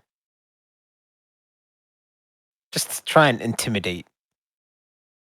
As much as an imposing figure, you can be within there. As right after that, the Drow warrior in here will no longer be blinded because Sunbeam has gone away. But they're still within that area of here. Looks toward Judas and Elwyn looks towards Regulus into the distance and will, with its weapon, try to make stripes towards them. I'll make an example out of you. This is what happens to those that disobey us, and will turn and strike towards Elwyn.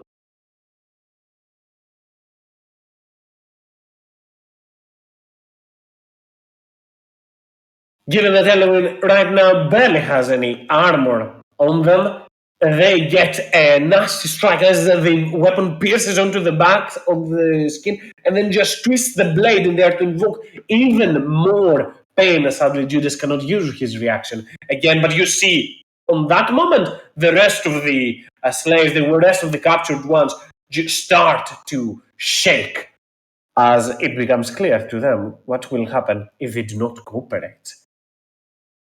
Without much else in mind, the ogre in front of you, girl, will just grab another boulder and then just hurl it straight to you. Oh. I'll assume that hits for 18 points of bludgeoning damage as it just grabs the boulder and hurls it onto your head and then moves towards you. Asvala, you are up next. Okay, let's see. Okay, I seriously need to invest in some teleportation. Let's see what we have. Okay, Goel doing his thing over there, slaughtering 5v1. Uh, how much do I need to get down there? As much as it's ready over there, it's not that tall, to be fair. It's not all the way up to 20 feet. So Oh, it's it's pretty not. much more about 10 feet height, 15. So 20 Okay, for the okay. moment is fine. Cool. So yeah, if it's not so steep, Vala will try to, slide down over there, take 10 more feet as her movement, and sorry. You know what? Let's do something simple for now. There's not too many enemies. So I don't have the spell slot. So Vala will just Sacred Flame on the Soul Dwergar over here.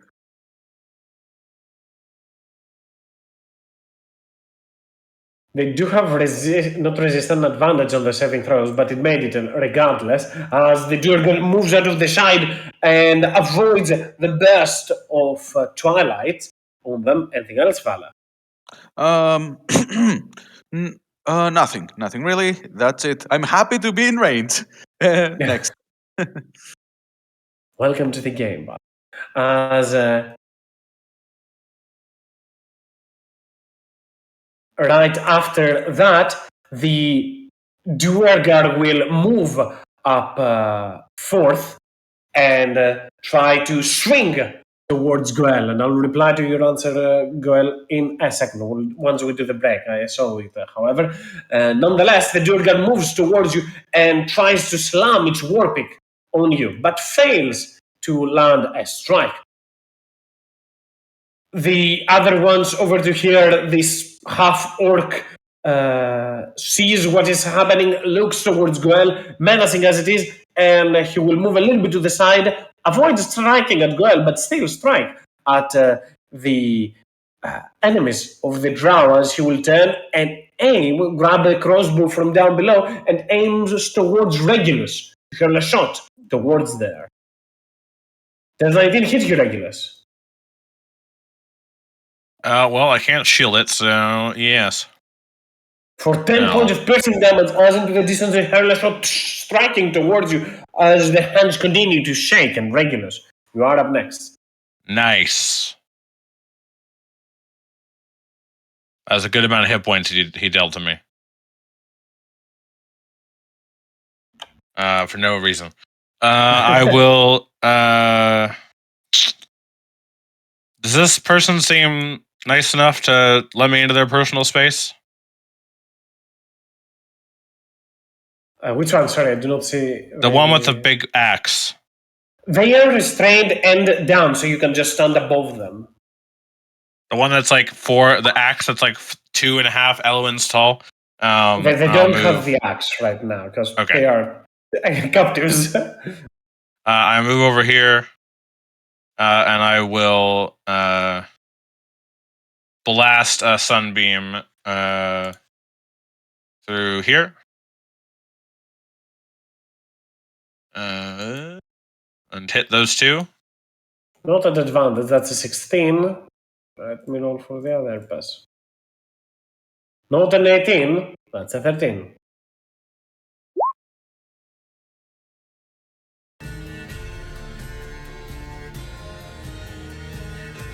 Oh shit, hopefully that guy doesn't die. Energy as you turn and blast at both of them, blinding the half-ogre in front of you as you turn in there, and also the drow. The drow drops into the ground for a second, but still can't. Woo, nice. Didn't kill him. I will move 5 more feet to get out of the space. And it's just my action. Well, more turns.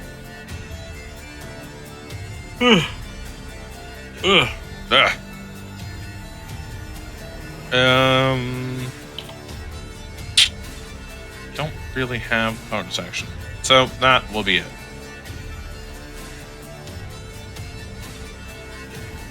Right after that, more people are still unable to do a lot of things, but the Duergar over to here, we look up, down, see the drow getting stricken, but even though, amidst all that, they will still opt to strike who they believe is going to be the losing side.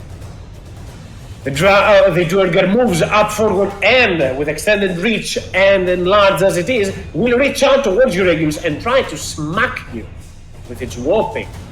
As here it goes. Though you easily evade the attempt, the soldiers onto the other side advance closer towards you, Goel, as they will try to strike you. Have to. We will die else! It yells out as Goel, you take 7 points of slashing damage, and Elwin, you are up next. Yeah, bloodied, hurt. In his brain, it's like, what is the Doom song? Rip and Tear, yeah. And Eloin, small body, but idea like he wants to rip and tear them. He will take a breath as he take a stand, and I will do Fighting Spirit. And I gain 10 hit points. Why it's not working? Shifts, yep, 10 hit points. And first I will try. I've been told not to kill it, so I'm not gonna kill it, so I'll try to knock it out by hitting it in the head.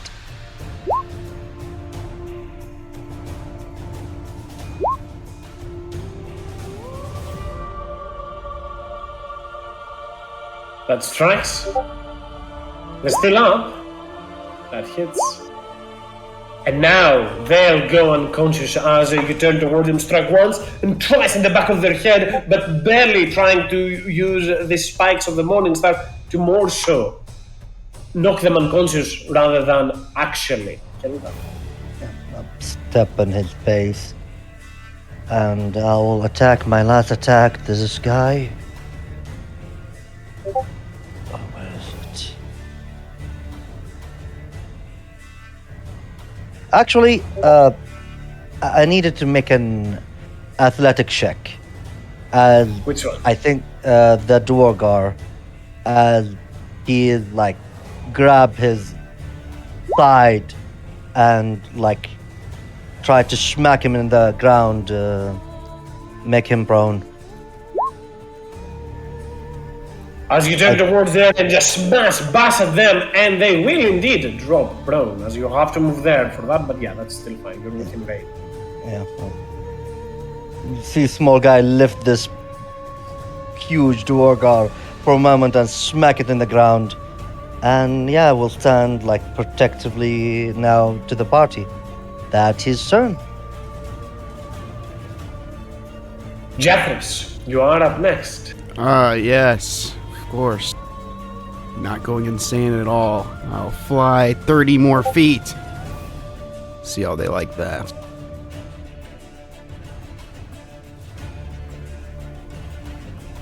I get right here. Welp. Looks like I'm shooting things again. I will... I don't know.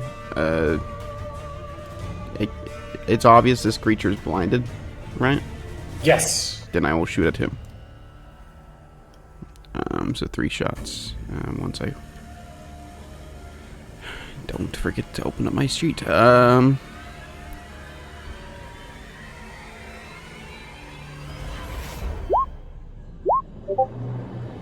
Boom, boom. Good pow. Pew, pew, pow, pow, pow. Those hit. 2 of those attacks will hit. 16 also hits. Only 3 will hit that. Great. 9, 12, 17 damage. And I drop concentration on spike growth because it's doing nothing. Bonus action. I could get closer, but it wouldn't matter. I'll end my turn. As from there, Jethro starts manipulating the earth around, you will see the dirt under the ground start raising up, orbiting around Jethro, and then hurled onto the half-ogre into the distance.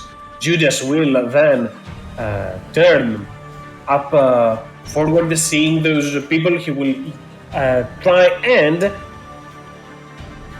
get them to at the very least run, or at the very least unrestrain them, as this one will grab the longbow in there, and the half-ogre, in response to getting stricken by Regulus, will attempt to move through as a bonus action, overpower Elwyn. Make me an athletics, Elwyn.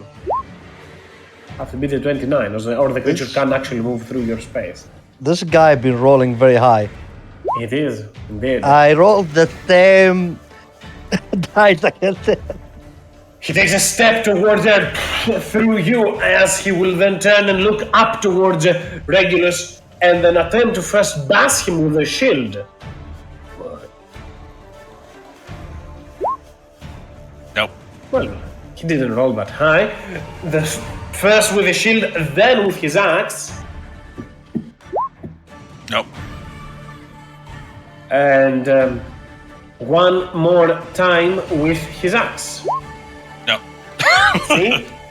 As he just turns, the Regulus starts swinging at him, but failing to strike, as Regulus manages to avoid all three attempts. The half-ogre takes a step back to defend from Elohim and Judas, and Goel, you are up next. So you have chosen to die here instead of live to be free. Very well. It's gonna pull back the Sunforger and the new weapon, just to use it as an intimidation tool. First, the ogre. It's the first one that attacked. I'll do it reckless.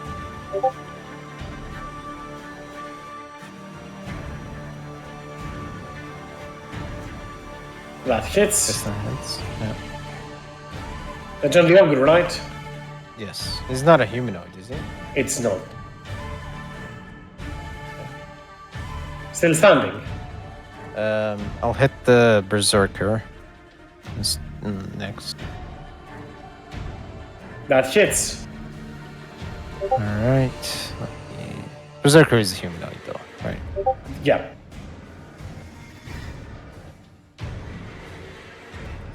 And you just turn around and slash your blade, carving a hole straight onto their chest. Anything else, Goel? The Drogar hit me, right? Yep. I'm gonna bonus action attack him with the Sunforger.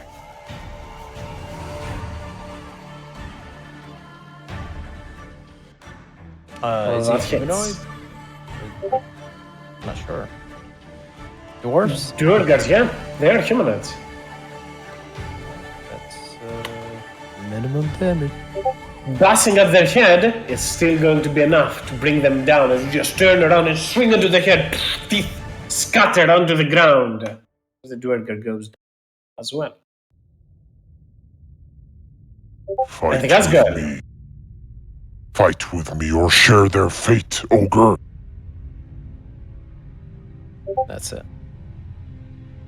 And they have a group where they're still restrained, can't do anything, tries to break the restraints, but they wouldn't be restrained if they could be bashed that easily now, would they? The ogre will just look around, grab the warping of the Dwerger, and use it as a great club, as it will speak. No, the drow will rape us, and then attempts to strike you, even though fully unneglected. The drow themselves are now gone, or vanquished. As the creature tries to just slam the warping on you, Goel, you just avoid it with a quick step out of the way. And Vala, you are up next. All right. Let's see what we got.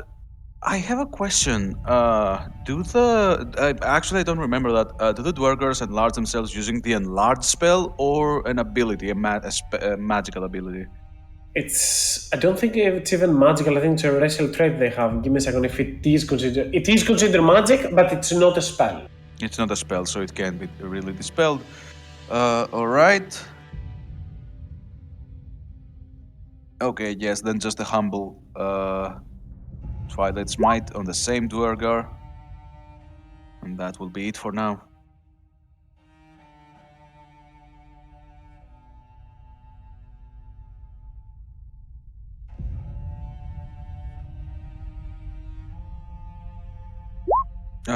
Yeah. They'll take the full amount of damage as your radiant energy. If you wanna narrate us how you exactly bring them down, okay? You want to give us a description for this? Right. So, Vala raises her hand and it glows softly an azure color, causing not exactly flames, but sort of a bright collection of light to descend onto the lying. It was prone, if I recall correctly. Correct. And the lying Dwerger will merely see the light approaching at it, falling on it like a curtain, before it starts searing its skin and causing that sort of cleansing pain, which finishes it off in its current state. And anything else, Vala, for your turn? Absolutely nothing. That's turn. With the Duergar going down, the half-orc over here takes a quick look. Makes a perception check, technically, mechanically, is what it does. As it will notice that both drows seemingly have gone down. Takes a few steps, a little bit further, but does not attack. As Regulus, you are up next. All right. Well, I will move up to here. Connected? If Discord would like to do something. And I will take another Sunbeam Blast at this guy. I imagine Val is just looking up, seeing a beam of light go over top of her head. By a good distance. A safe distance. So they will take full amount of this and be blinded. 23. Be also blooded. And then I will continue my movement. I'll just move over to here. Get away from him, because I don't think he's gonna roll shit the same next time. And that'll be it. The man over to here sees this hectic brawl ensue, and he makes a run for it. He's still blooded. Why did that?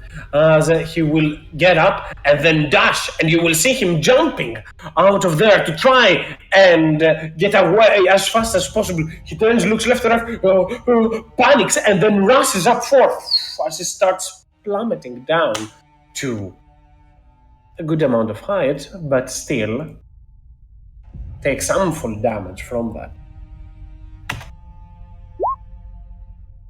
And goes unconscious from that. As he just jumps out of the way to try and get away, he just slams into the ground, head first. And surely, he could not easily survive that without any trauma. Elwin, you are up next. You just see them scattering, those the rest of those slaves? Yeah, Alwyn, little bit. First of all, this guy, he will try to make him go on his knee by attacking his knee. He's Ooh. still blinding. They are still blinded, yes. Okay, then I'll attack. So, 1, 2.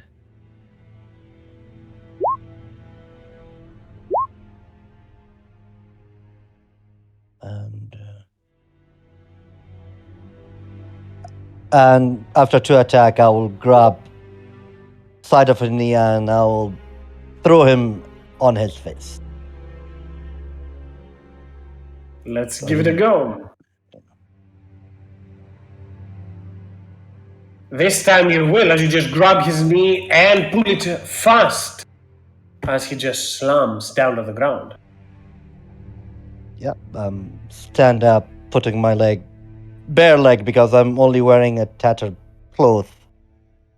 No shoes, just to pin him there. And, like, roll. That's his turn. And Jethros, you are up next. Jethros watches a man jump off a cliff and shakes his head. I mean, man, at this point, it's just natural selection. Hey guys, I'm finally here. Jethros will fly in.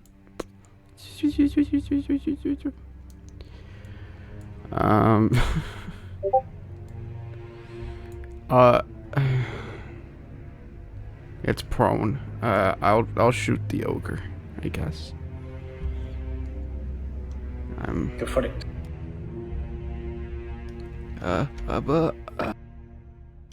My thing. This is what I do. All 3 hits. All 3. 13, 18, Has an AC of 11. 27. Just blast the ogre out of this. Wait, sorry. We're talking about this ogre, right? Over here. Yes, Let's go, yes, right? sir. Okay. As you just turn and extend and hurl all those 3 shots towards the ogre as it just slams to the side and is dealt. And that's I my think turn. that's Jethros. Nope. Can I interrupt since you're doing Judas's turn? That's okay. Go for it. The attacks I did on the slaves are non-lethal, if that's alright. Or should I have said it as I was doing the attacks? Technically, you say It's too during the time of the attacks. I leave it entirely up to you. If you feel as if Goel would have done so prior, I am okay. Well, I feel like he'll have some empathy for the slaves, regardless of what they look like or who they are. Maybe leave them to death saves and see if they will actually make it themselves. Or did you just knock out unconscious? Like, not kill them outright, but leave them just in their fate. Yeah, sure. Okay. I'll do those in the background. As Judas, a lot of information to go through, but I'll give you the quickest version of it. You found some drow in here, and they had a number of slaves captive. It seems that something occurred recently around the region of the Underdark, as there was a warpath, a lot of things that had died prior, which led you to here to only a handful of drow and a bunch of their slaves. The drow had not already been vanquished. In front of you stands one of the slaves. You gave those people in front of you, as you tried to untie them, I had control of your character, your Morningstar, your greatsword, and your longbow to fight for themselves just for this fight. And the greatsword is currently with this person, the Dragon Slayer. The Morningstar is with this person, and the longbow is still down. And it is your turn. Also, give us a description of Judas, since you just entered. It is the first person that Elwin saw, after all. Probably a quite shocking image.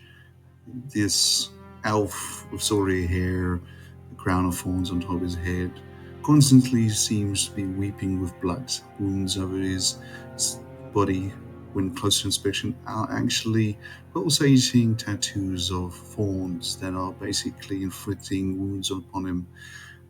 A bib that constantly weeps for the blood. He walks and talks slightly, not like his body or his image indicates. Actually, someone of a friendly gentleman who seems to be in the employ of some goddess that enjoys suffering. And so he tries and takes this upon himself, enjoy it as much as he can.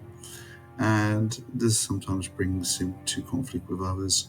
Just recently, unfortunately, he has learned that his vampiric nature has been dissolved since the party went and stopped his father from doing some shenanigans and staked him and dissolved him into ash by sunlight. Yes, that's basically a good summary of him. And he's just carrying a very nice bloodstained blood sword that likes to feed on blood, which was his father's. Yes, very amicable fellow. And have you done, Judas? The only enemy right now is this person, the half-ogre enforcer of the drow. The other one is restrained. Another slave, that is. It doesn't carry weapons or anything. Well, is the enforcer also a slave? They are, but they clearly seem to be still Better treated. Yeah. better treated than the rest of the drow. Yeah, turned on the slave compatriots or better food and etc. Anyway, that being said, let's attack. I shall do it recklessly for the glory. You don't need reckless. It is advantage because of their being blinded by the sunbeam of Regulus. Oh, he's blinded. Thank you, Regulus. Good shot. Wow, I'm actually complimented Regulus. This must be a weird day. Very well, attack.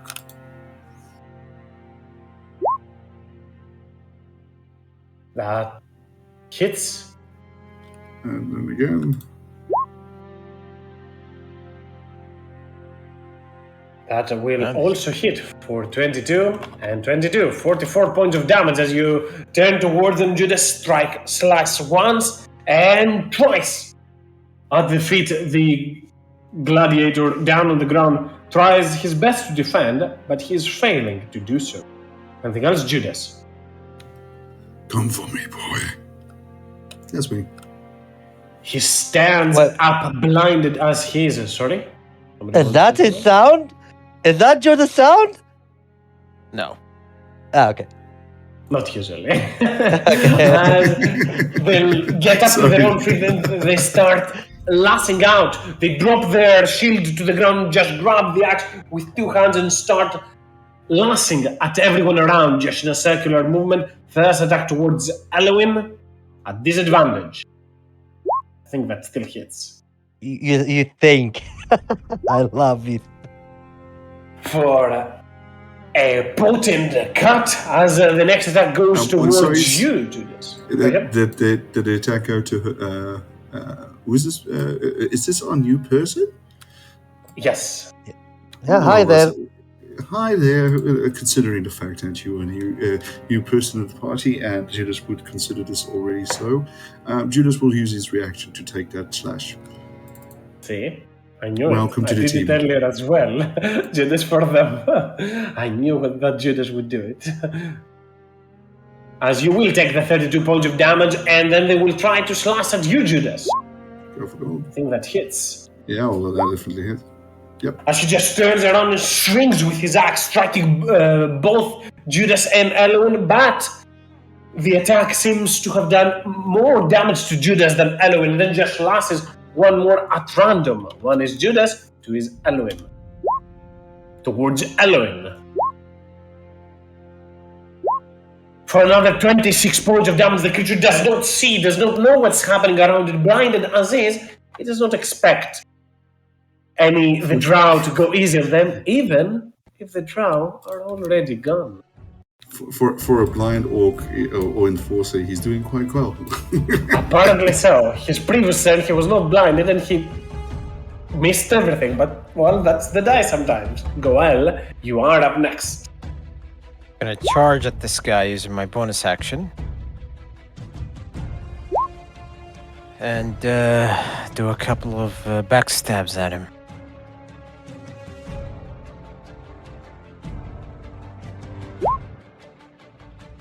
It is an advantage. Do you have another Reckless Fury? Or how are you doing the bonus action dash? Do you have enough movement to get there normally, or?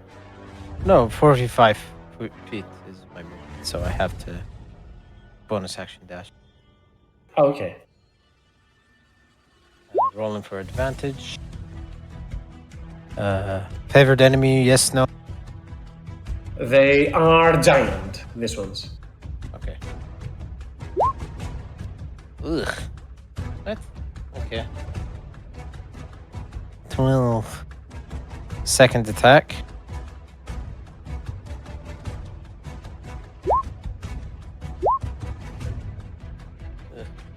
Cool. Still though, as you come right from beside them, your blade strikes into the chest from behind, into their back, and comes out from the bulge from the side, bursting with fire as you draw the blade out. And the gladiator collapses on the floor. And with little to no other enemies left, the half-orc behind you will just move to the side, not take a strike. The half-ogre over here is restrained. I will drop initiatives. Before we do anything, however, we'll take a quick 10-minute break. I'm going to take a second right now. Take 10, everyone, and be back for the rest. Choose. All right.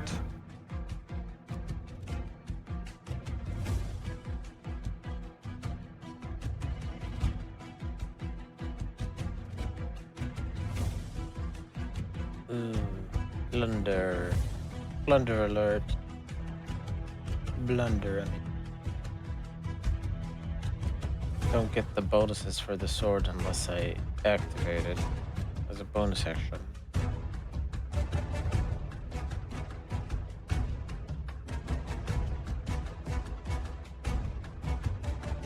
I'll be right back.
We're just so good.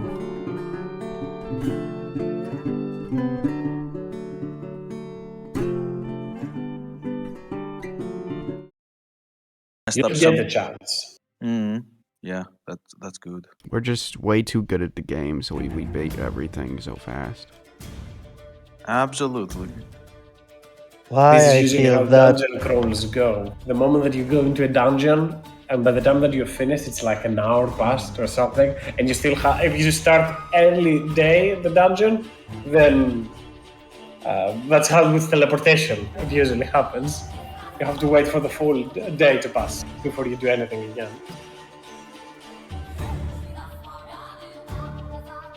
Also, though that is greatly out of character, last week we created a massive sword. If that sword finds its position onto Eloin's hands, I will kill every single one of you. Because Eloin was not created with that in mind, or more so, the sword was not created with Eloin in mind. What are you talking about? Eloin is adorable elf. Like, look at his face. I'm not giving them a very rare, better flame tongue I'll just give them the Earth Sunder. I do not won't. believe you will do, Jathras. Not Don't gonna believe do you. Even Earth Sunder is actually worse in regards to pure raw martial power. Shakes my head. What are you talking about? Wait, is that you, Jodius? Who? What about Jathras? Sorry, who? Jeffress, yeah. Difference. Yeah. But, it's... I don't know what you're talking about, Kaden. Like, he's... I mean, not that strong. He has 3 attacks. That weapon on him is insane right now. Which leaves little room for improvement. That's the main quote-unquote issue. Not issue, that's why I'm saying it out of character, so we are all aware of this. What's a His harmony? weapon Yeah, he's basically got this item which is basically overpowered as hell for any other character martial character, except Jeffers. He's like, look, I have this giant great axe that does a shit ton of damage to people and stuff. However, I don't have great axe proficiency. It doesn't have proficiency, really. And I think I have 11 strength. So I think I have Goel a total gave of him +2 to hit. I think Goel gave him good instructions, though. You're right. I get my bardic, right? I get my bardic. I can add half my proficiency, right? And use your hands to use I don't think that's how it works. Aww. Don't be such a stickler for the rules. So, Caitlin, do I need to make a persuasion check for that sword? That you don't want to give it till you. That sword is for harmony. Give it to people to try to get into harmony. Somehow it ended up in Goel's hand. You can hear me okay, right? Yeah. Yeah, we can hear you, man. There was a plunder. I was supposed to use a bonus action to light up the sword, but I did kind of have a bonus action before I attacked them, and I didn't use when I was yelling at them. I did give you the bright light that it emits, but yeah, you also need to contribute a bonus action for it. I did not use my bonus action when I was up there to talk to them. I just walked up to them and was like, "Fight with us," which didn't work. More than fine. Let's say that the words I spoke lit up the sword. The fire of the revolution. Ah, I see. Revolution. Well, nonetheless, back in here as we are, just do a quick check. I think I've had everyone speaking so far, but Vala and Regulus, you guys are back? I'm back. Vala, are you as well? Aye, aye. Okay, and just because Judas missed it and so to get him up to speed with all that has occurred, well, not all that has occurred, but at the very least, who is that they see in front of them, and I will give them a description of the character, so at the very least Judas knows what he is looking for. Yeah, I mean, Judas, the one who saved Elowen. I'll free him from his unbinding. A very small guy, 5 feet tall. You look to his face. You're not sure if he guy or girl. As Elven, mostly like that, but he is extremely beautiful. Wearing only tattered clothes, but at the moment it been ripped because the fight, and there's mark on his body, and you notice immediately, under that cloth, he is ripped to the core. Black eye. When he fought with you, you sense of discipline, of fight, of his attack and his movement.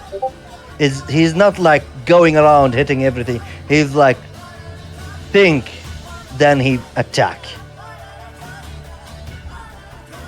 You're not sure about him, the small guy who is, and still did not give a name for it. Oh, I did not pronounce my name yet. Nonetheless, the fight is over with as Snowsong and this drow start to slowly approach. It'll take a little bit of time before they get there. The fight seems to have thus ceased. Woo! That was a lot of work on all of our ends. We all put in a great effort, each and every one of us. Absolutely. It was, Is everyone okay? Everyone is fine.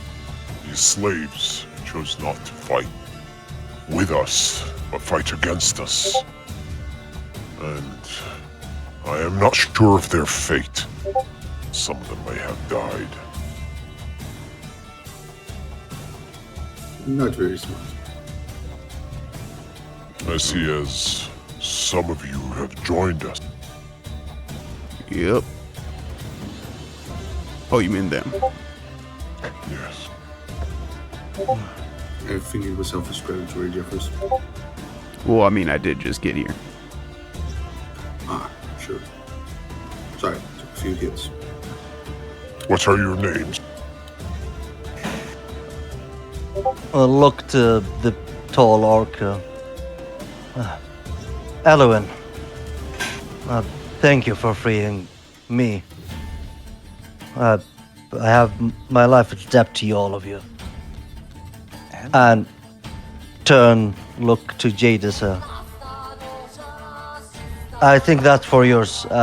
That's yours. And hand you back the Morning Star. Your life is your own. We do not own you. Plus, considering We are- the fact that. Yeah. We are here to free you. And free more. Enslaved by these filthy drow. And you tell him that. Immediately you notice that normally when people get free from slave, they'd be happy, but for him, like looking at you, like sad. It's not like more he's not happy with the free, it's more like, what now?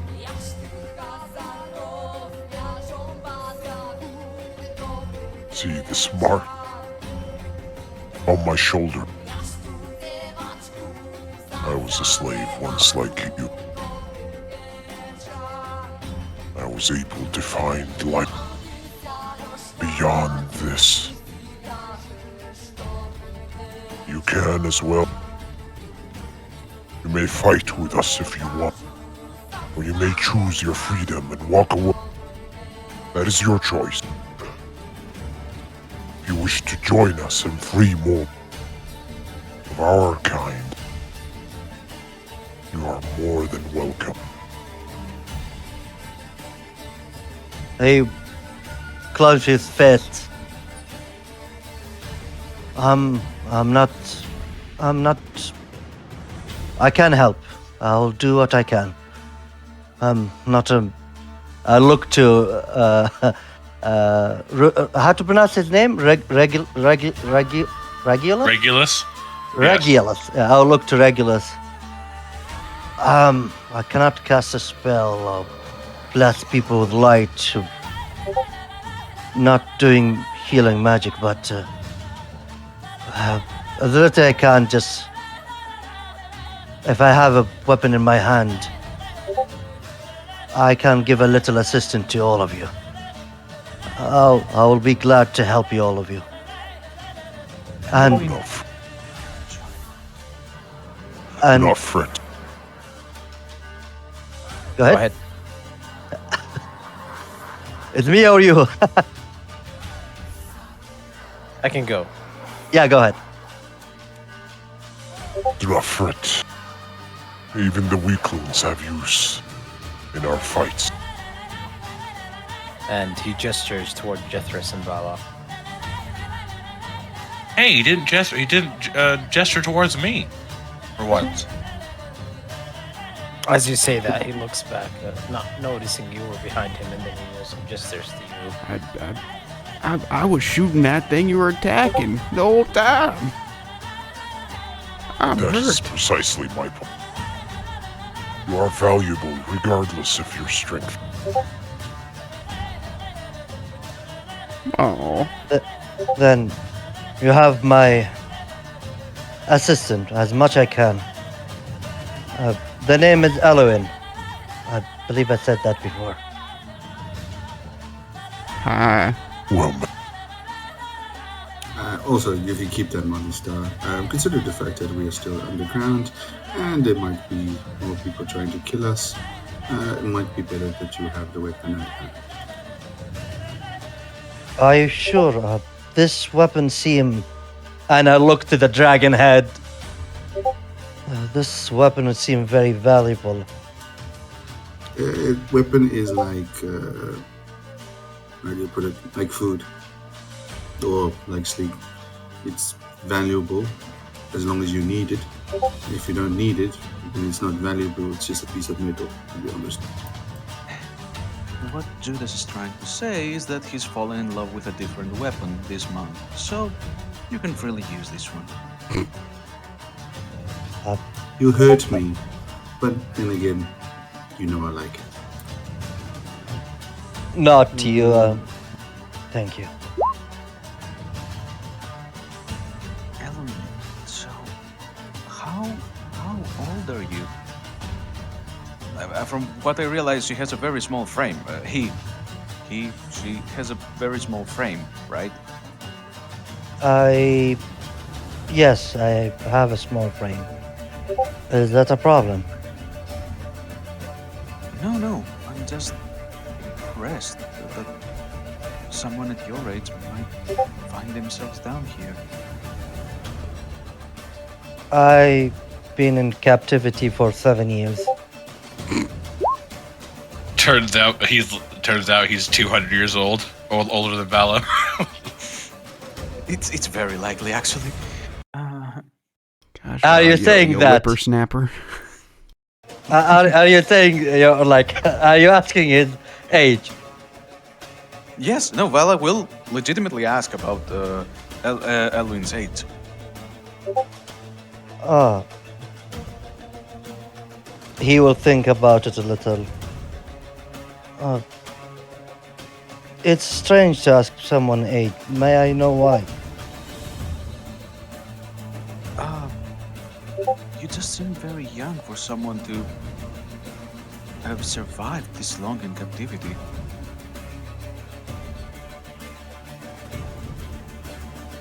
Think for a moment and look to you back.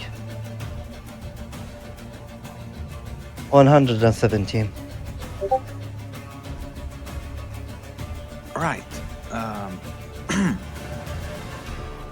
I think there's a stand corrected.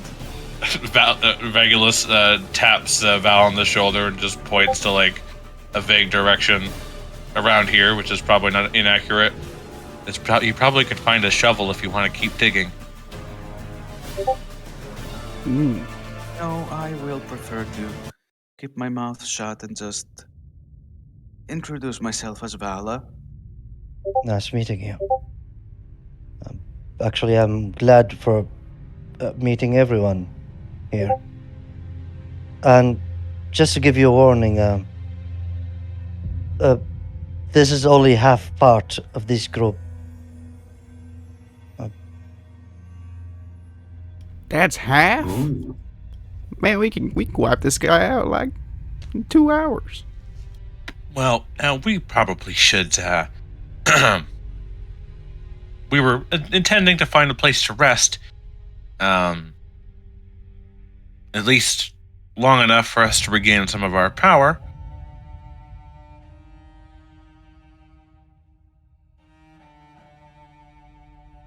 Because we've had a long day. I'm feeling A long day. I'm feeling great, just beachy. Jethros, you had a powerful regeneration blessing on you for most of the time. And I really appreciate that, Vala. You're just the sweetest. Thank you, but the rest of us do feel the strain on our bodies. I do think I'm running out of blood. And that is very realistic for Judas, so we perhaps should take care of ourselves for now and any injured around here. Soon it's going to be more blood on the outside of Judas's body than the inside of Judas's body. Yes. Technically speaking, there is probably more blood outside of Judas, but inside is Judas' body, yes. Let's not show our most sociopathic side to Elwin. I mean, he look at you guys and he look back to the mage that literally hit him in 3 places that noticeably crushed by the morning star so badly, and he will not comment with that. Ooh. Right. That looks like Slowly approaching from the bridge, you will see another drow amongst. However, this one seems to be moving with them, Elwin. A female drow wrapped around their hand some patch of leather with a little bit of slime on it. But you will notice an eye extending from there, wrapped onto their hand. The woman moves a little bit closer.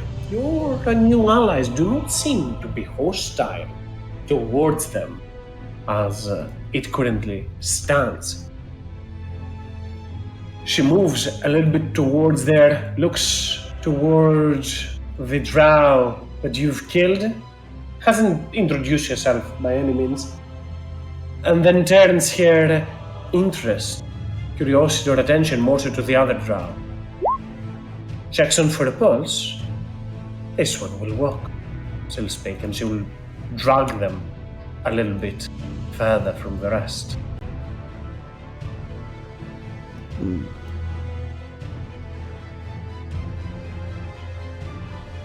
Oh, hey, I don't think I introduced myself. I'm Jethris, by the way. Reaches out to shake your hand. With his tiny hand, he will shake you.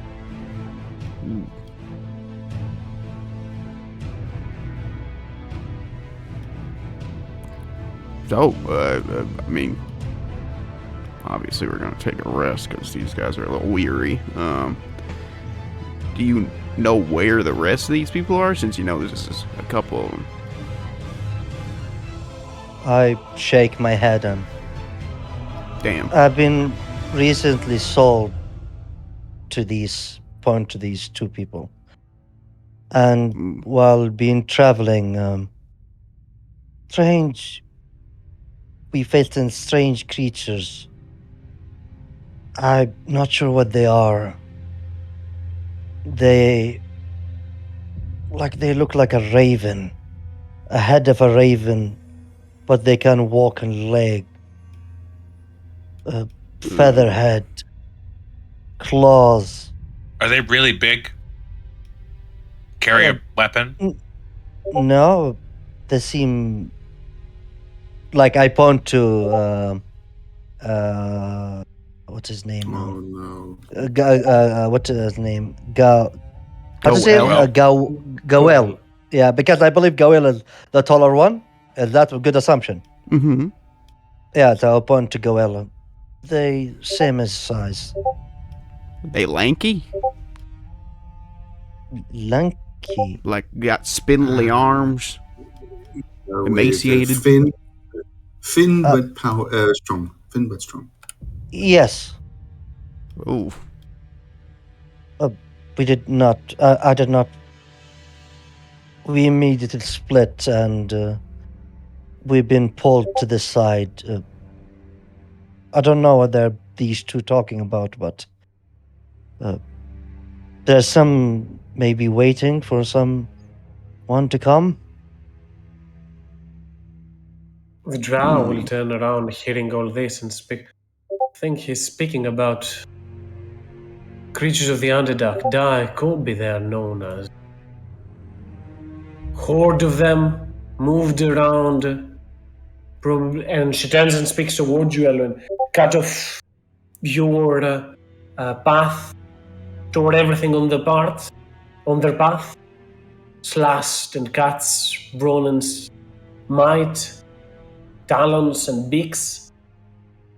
Yes, they have a bird face, close to ravens. She turns back towards Vala, Judas, Regulus, and Jeffers, who are on the other side. That was the remains we saw earlier on. Must have passed through this cavern. Might be migrating or moving around. Lucky we found them alive. They could have easily been just flesh for them. Oh man, that would have sucked.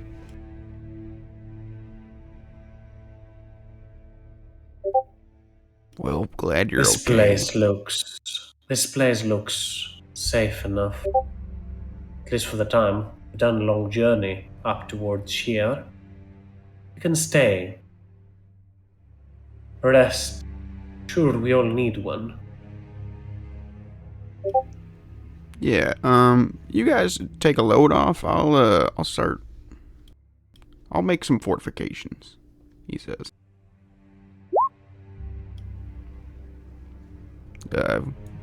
pulling out a very beautiful silvered lyre, I think it is. I'll just take some time while you guys socialize.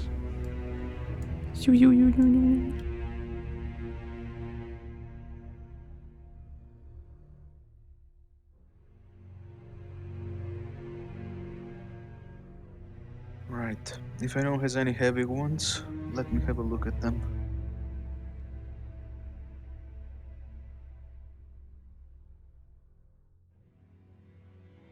Also, if no one requires her attention, Vala would like to use her time to cast, give me a second, as a ritual, gentle repose on the corpses around us, so that, is it possible that gentle repose, since it might stop the corpse from decomposing, it may also stop it from smelling, so that it doesn't attract any predators?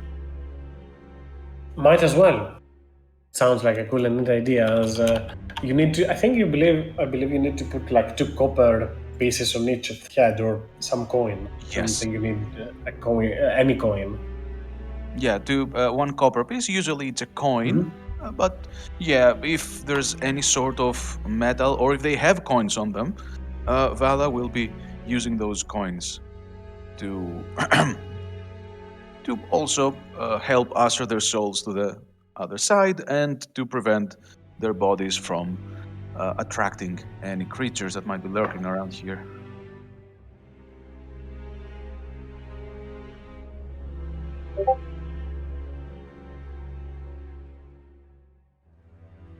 We do have a number of both gold and silver coins, Vala, around. Just to make it a little bit easier for your spell as well. Maybe even turn those silver coins into copper. I'll do that. Yep. Make it a little bit easier that way. Excellent. So, well, I think it's 1 coin. Yeah, for- I think 2. When on they go each to the corpse. eyes, yeah, they go to the All right. eyes. Like, So it's basically 2 copper pieces per corpse that Vala will be using. Well, except for the spider, I guess. I don't know if I can do that for the spider. If there's any point. Please tell me I don't need 8 copper pieces for the spider. no. As you are tending to the dead around here, Naivara will turn towards you, Vala, and say, and to the rest that are around, it's not directly on towards Vala. If we are resting here, can we clear this room? I need this brazier for this one, and points to the one in front of here. The corpses, the rest are unneeded.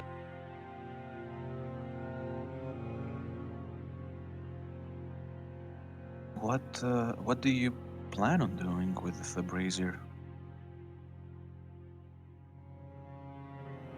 Nothing to them. It's part of the magic. All right.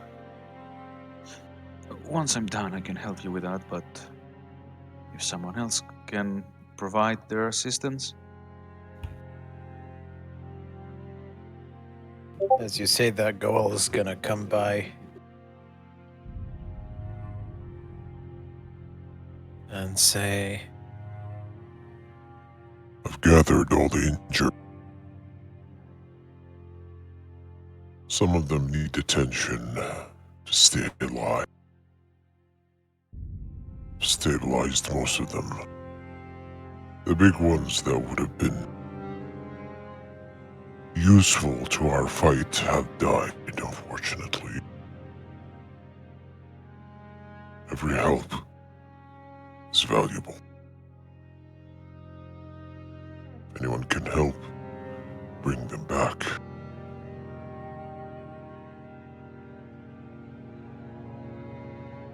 Meaning the injured. That would be good.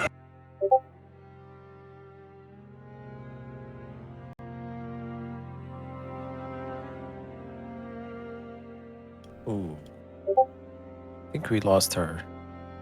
I hear everything. I'm just reloading because Roll20 starts going slow.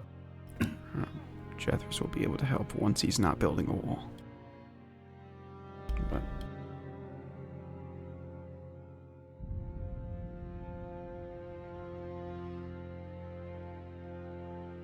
Snowsong will keep an eye on the drow.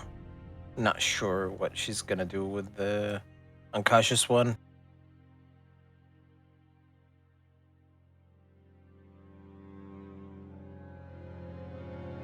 And are we resting or what are we doing? resting. Question, Kazan, and of course the party ahead. could stop that if they want. Did this drow dropped his sword? Short. Yeah. Yeah, Elias will pick it up in front of everyone just to make sure that they're okay with him holding the sword, and like holding now the morning star in his right, the short sword in his left.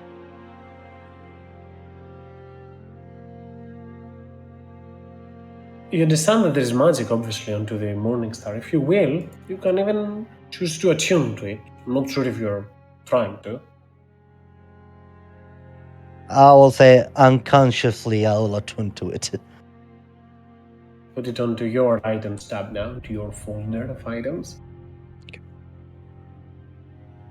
Do I need to edit that, or is there a specific item for it? If you go onto the items tab, you will see party items. Under Elohim, you will find the Dragon Wrath's Morning Star. Okay. And the short sword is just a normal short sword. Yes. As Jeffries is making provisions, he will put. I'll assume you will just cover, since you are able to move earth around the corpses, so they are not in proximity around Jethros, or. Just using the last of his genie flight, he's sort of just building, taking whatever dirt is still here and just sort of surrounding this little alcove here to make sure that we're protected from anything that might wander in. And as he does so, he plucks the lute, goes ding ding ding ding ding ding ding ding.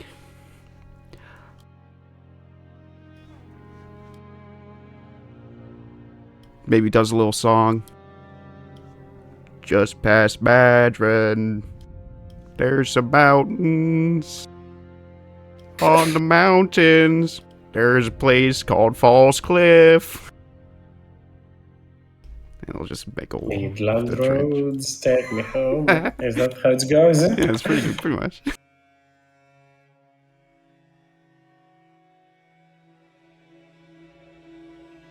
Onto the other side, you can see the drow has sat down onto the ground and has pulled the drow soldier closer towards her.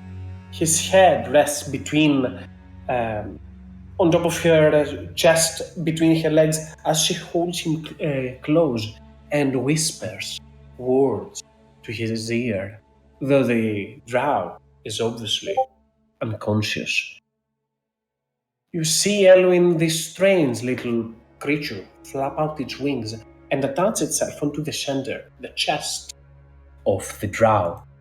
Once again, once anew, just wrap itself around, and the slime that covers it becomes like a glue, coats the in-between of the two and just binds them together.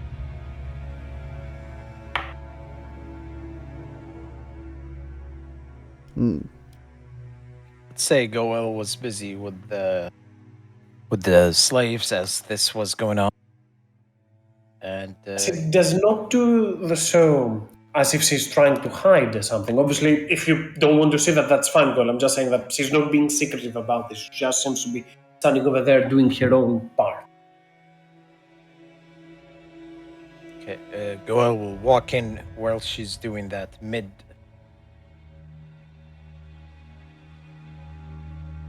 What is she doing?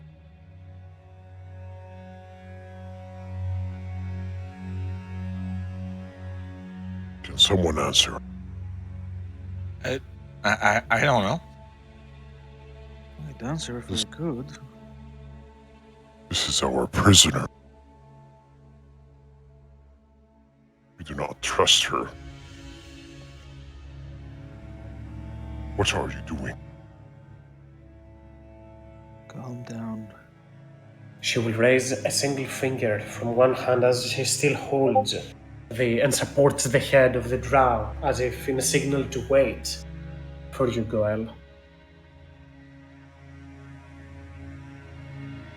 Explain yourself. She continues to mouth words into the ears of the drow before she stops. Looks up towards you, Goel. You want to find those drow now, don't you? Now this one has all the knowledge, but is not going to give them freely. And you wouldn't be keeping them alive if I didn't ask for it, no? Let's fix that. We have a use for him. A use for him then to play. If you want to find the rest of his tribe, Can I incite her? go for it. Ooh, not so good at it.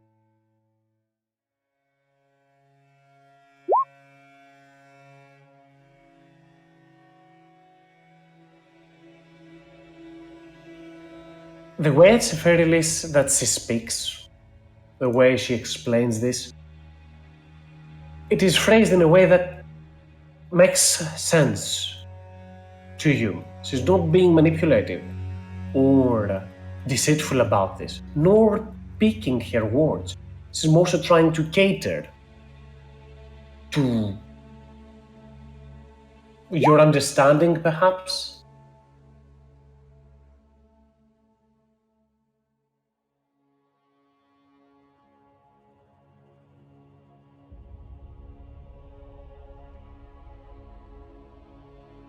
Very well. Continue. Goel will just watch her. I've done what I needed for Naira. Unfortunately, I am weak to continue.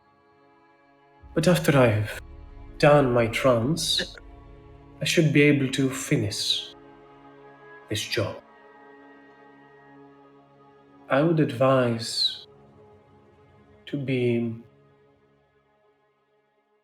sleeping a little bit further for this. Do not mind it, practicing it out in the open, but it might not be a pretty sight.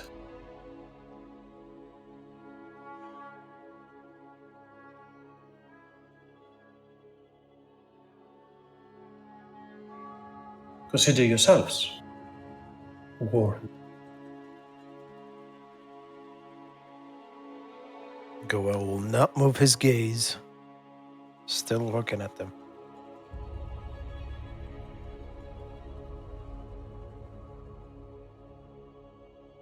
The small eye will make sure that they do not awake before the time has come for it. You don't have to worry about them waking up anytime soon.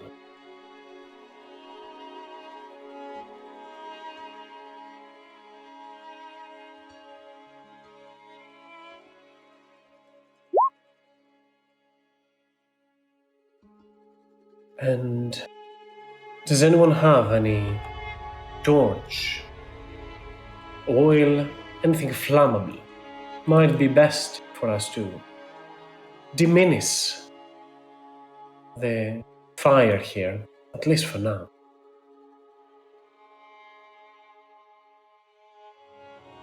I have an oil of etherealness, but I don't think it's what she's talking about.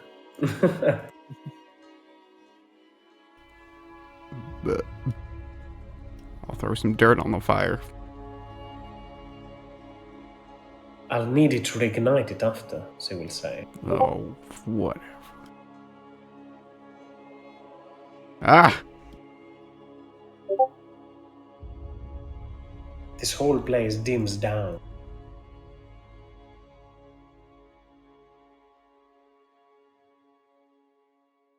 This way we will not be seen from a distance.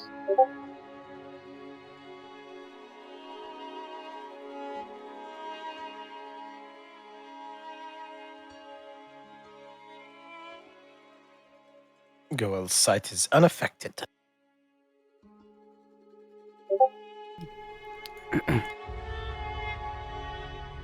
You see the drow more so entering a meditational stance, trying to commune, or more so enter a trance.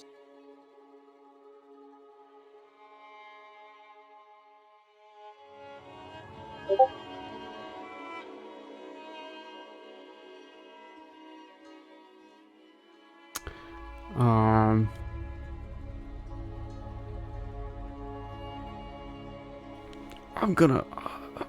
Are we taking a rest? Does anyone want to do anything?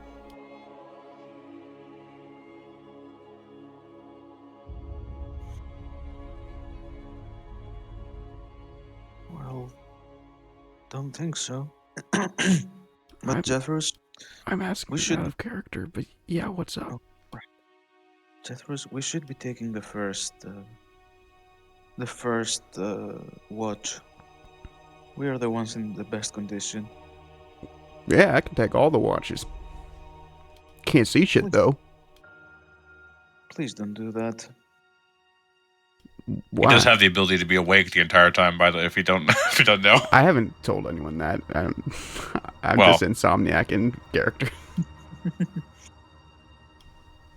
Don't do that. Whatever rest you get down here is precious. It's enough that we don't have the sun to help us calculate the day. Yes, ma'am.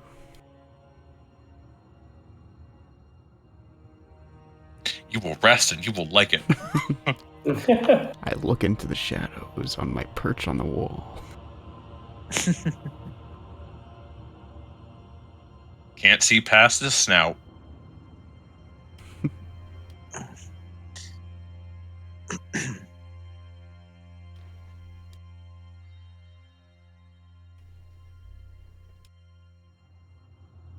So,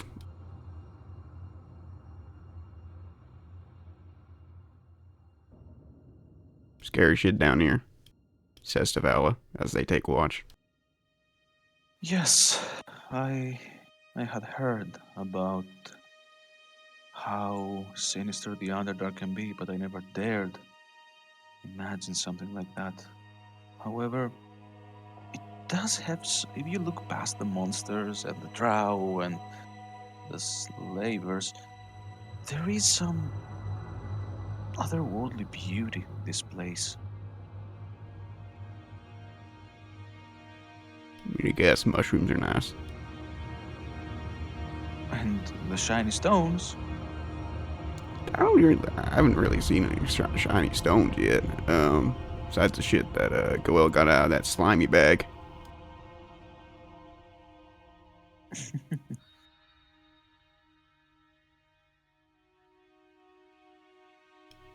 Still got those rings, right? Well, yes. That's good. They'll keep you safe. I wonder, what did you think of the Underdark before coming down here? I mean, I've never really been. I mean, so this is like pretty much all new to me. Other than that, maybe the stray tale or two. I mean, we do live in well, I did live in sort of a bustling city. Honestly, never thought I'd come down here, but it seems that my deals have made it pertinent, and it's great that I get to help Goel out. He really did a lot for me, and that's different.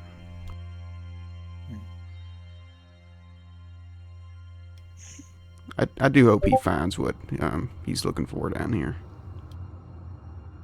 Well, it's not something he's looking for, it's someone's. Well, yeah. Did I say it was a thing? My apologies. No. I suppose it was me pondering something that made me hear it differently. We're here to help him find it. Hope has nothing to do with it. As long as we keep fighting, we'll get there. The only thing I worry is that, given all the rumors about the drow, if there is a chance we may be too late. Yeah, that's most what I hear. Talking about the Underdark. I mean, lizard folk. We're not unaccustomed to the concept of the slaving. So,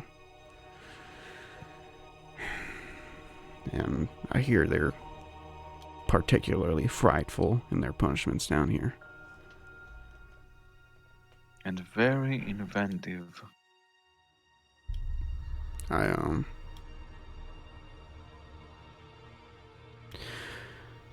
kind of wanted to talk to him about that, but I don't really know what to say, really. Like, what do I just walk up and be like, "Hey, were you fucking tortured down here?" It's not. I don't. It's really hard to be careful of people's feelings in this sort of thing. I didn't really perceive this as a complication. I don't think he ignores that possibility, but he probably pushes it in the back of his mind so that he can keep going.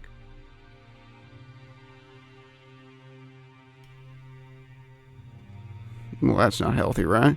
I mean, Normally, it is not, but in this case, it's the Underdark. I think that you need to keep a strong focus on why you're down here and how long you won't be down here. If he lets himself falter, something might get him. I think we need to remember we're talking about Goel here. I don't think he's gonna falter. I think, if anything, he's got a strong will, and he knows what he wants. Well, yes. But still, he has the right to hope, I suppose, to keep himself motivated. Because, bring yourself on his position.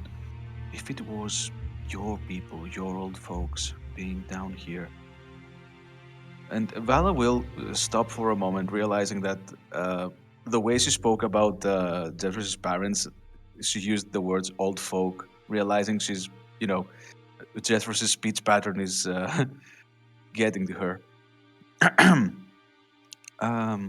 If it was them down here, and you came down here to save them, you are not an idiot. You would realize that there's a chance you might be too late, but you'd be here. You'd still be clinging onto that bit of hope that you will be there in time. No, don't get me wrong. I totally get that. I fully understand that perspective, and that's why I'm down here. I mean, if it wasn't for Goel, then we would have never sniffed out that dragon shit. And if, for all I know, my little bros would be fucking... they'd be chow. I have him to thank for that. Even when I was kind of pushing that away when I was there. is nothing.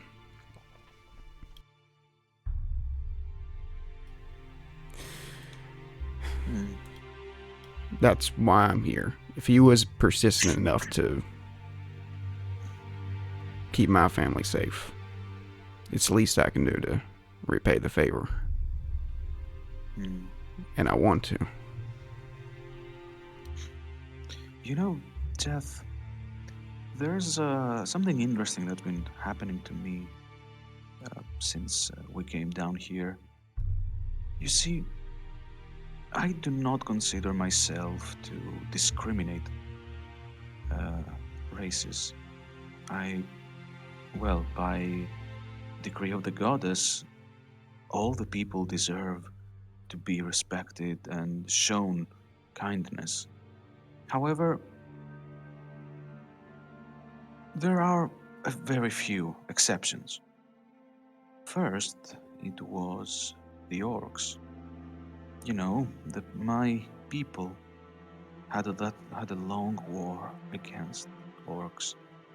It was a long time ago, but the effects were felt for a long time, and the hatred was deeply rooted.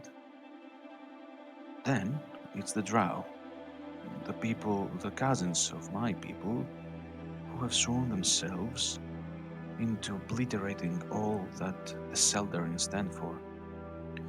In a matter of a few days, well, Goel has shown me that his race is not what my people think. But speaking to that drow, I realize both of those ideas I had are being tested. They are they seem so wrong.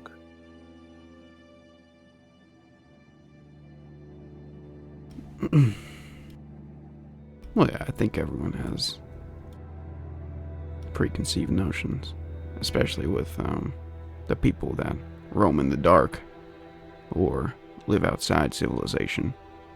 I'm no stranger to uh, the way people stare, even when they've gotten to know me. I mean, it's whatever, but I think we all have preconceived notions on how people will be. I for sure did. I mean, hell yeah. Maybe not about specific races, but I've, as far as I've traveled with my partner, um, everywhere I've gone, I've gotten dirty looks, no matter how fancy I present myself. People hold me, making sure I don't escape and go to some sort of hunting party to gather people. I mean, hell, these lot found me in a fucking prison because I was picking up rocks.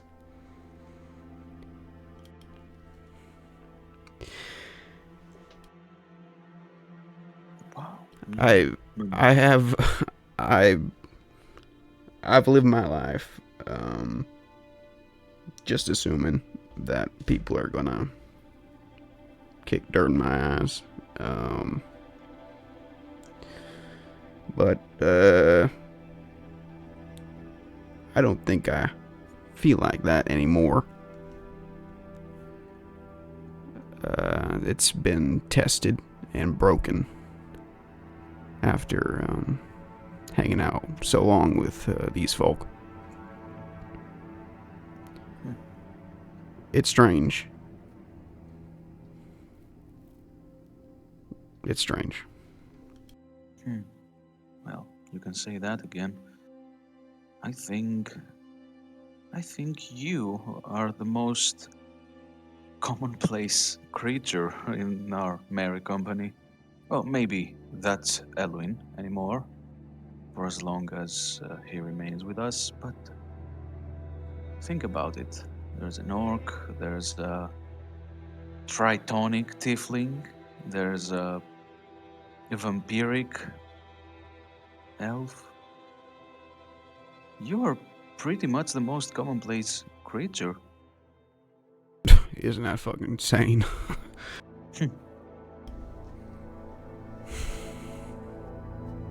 I think that's pretty nice. It's nice having...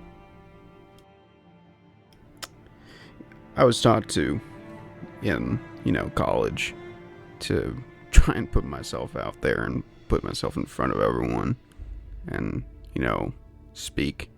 That was never really for me, though. I can play a tune, but it's not everything that I am.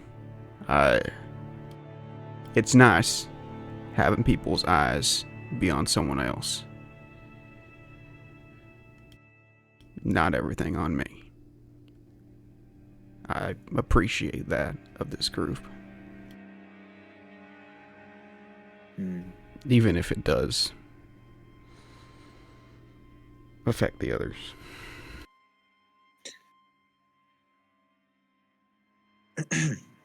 And well, I wouldn't like us to take on too much time, but Vala would like to, keep the conversation going on, maybe on lighter subjects, just so the two of them do not fall asleep during their shift.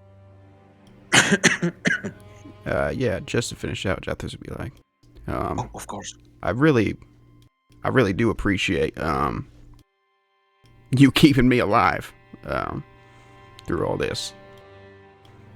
But could you just do me a little favor? If I can. Just give yourself the same grace, please. I'd really appreciate that. Well, I actually do that. Every time I keep one of you on their feet, I know it's one of you that's going to be keeping me on my feet next. Most of the time it's you, or at least you do that most directly, but I can count many times when Judas was there to take a hit for me. I can count many times when Goel took a head before it managed to reach me. And I can count many times when Reggie might be cowering in some corner, but he did take out so many, they never had a chance to harm me. I do take care of myself, but it's through the people who appreciate my care, like you do. And she will pat Jethro's on his shoulder.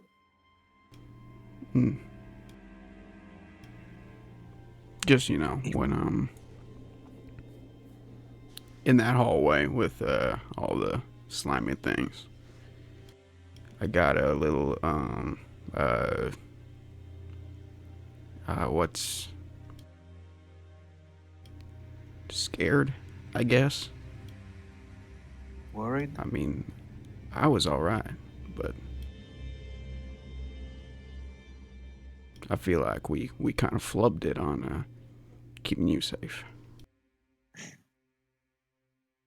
It happens. And I'm not gonna lie, it was scary. I can remember, actually, I can remember the last time I was hurt so badly, so quickly. It was a long time ago, and even then, I could not blame anyone being with me. We're mortal, after all.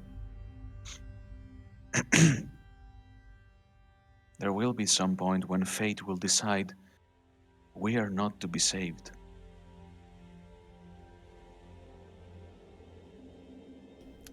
Right. Until then, if it helps you sleep easier, I will be more direct with my own protection. I'd appreciate that, and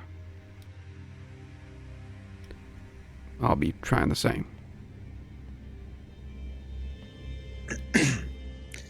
But, for better or worse, I will be keeping a regeneration blessing at the hand for any occasion.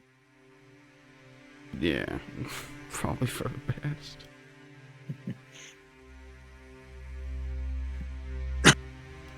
It's all.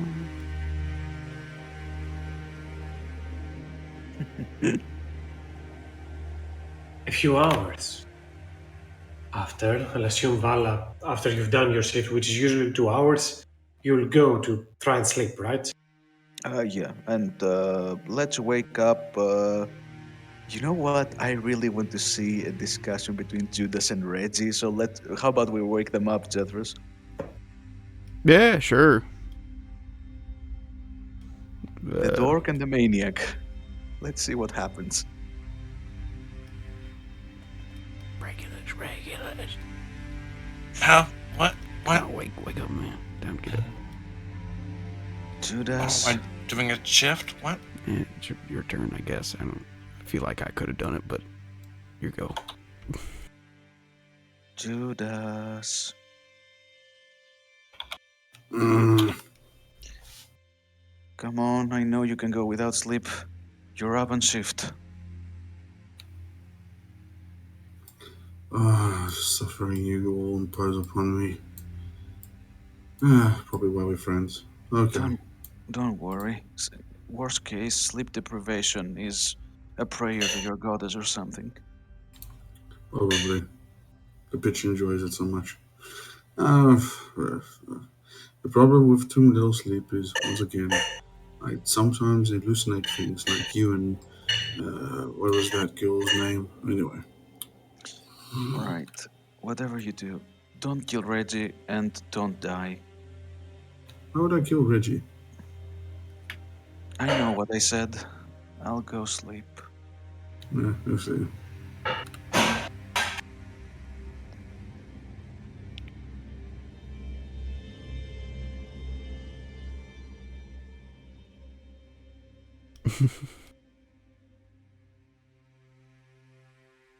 Regulus is just like sitting, the old crisscross applesauce, looking off into the abyss that's in this direction.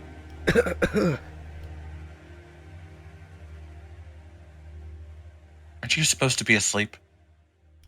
I'm not tired. He says, somewhat snappy.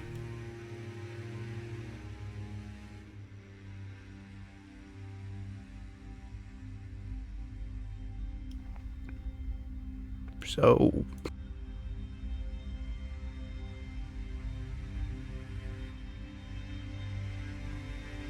Time passes by. I'll assume, given the big amount of silence, you do want to have a quick scene here, that's fine. Don't want to take the opportunity from others as well, if that is the case. For the first time ever, Go ahead, Rick. Regulus doesn't take a chance to speak. Jethro sits in awkward silence. For hours. At the 4-hour mark, when technically Regulus and Judas, you should return to your sleep, perhaps awaken somebody else for their shift, that is. Elun, you have gotten the benefits of long rest, and so will our drow friend over here. I'll assume you were about to wake up Goel, or were about to head off to bed yourselves, Regulus and Judas, just to keep an eye on the scene. Ibahu, what, sir? If not, Jethros was gonna. Yeah, I mean, We do the. When our shift is over, we'll give it over to the next person. As you are about to wake Goel up, as you're moving towards them, as the drow awakens themselves,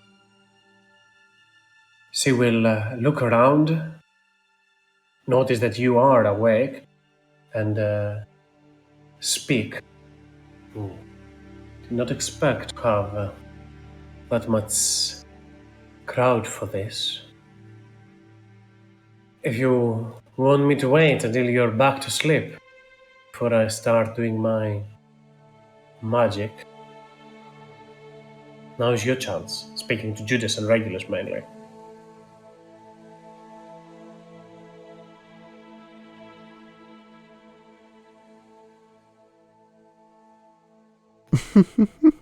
I don't what now? It's the end of your watch, and she's saying, if you want to go to sleep, now's the time. Regulus goes back to sleep. Judas goes Before back to sleep. before you do so, she will turn towards Judas first. Can you ferry the elven priestess, you as well, and kind of points towards Regulus. Can you go a little bit further? I'm gonna need the brazier for this.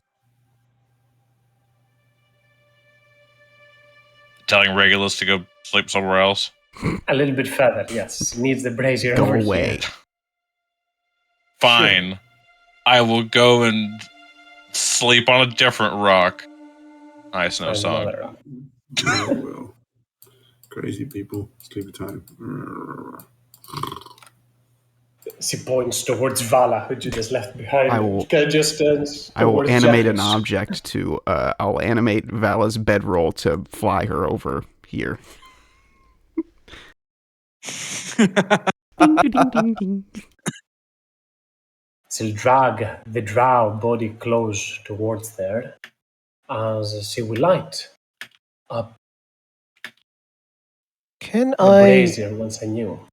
can Go I ahead, roll girl. perception to wake up through that? Oh, I would have woken you up. That's what I'm coming over here to do. Oh, okay. Mm-hmm. Drow's doing something, I'm waking Goel up. Mm, Flames will rise Wakey, this wakey. moment. She'll turn her eyes back to notice Jethros and Goel. Waves.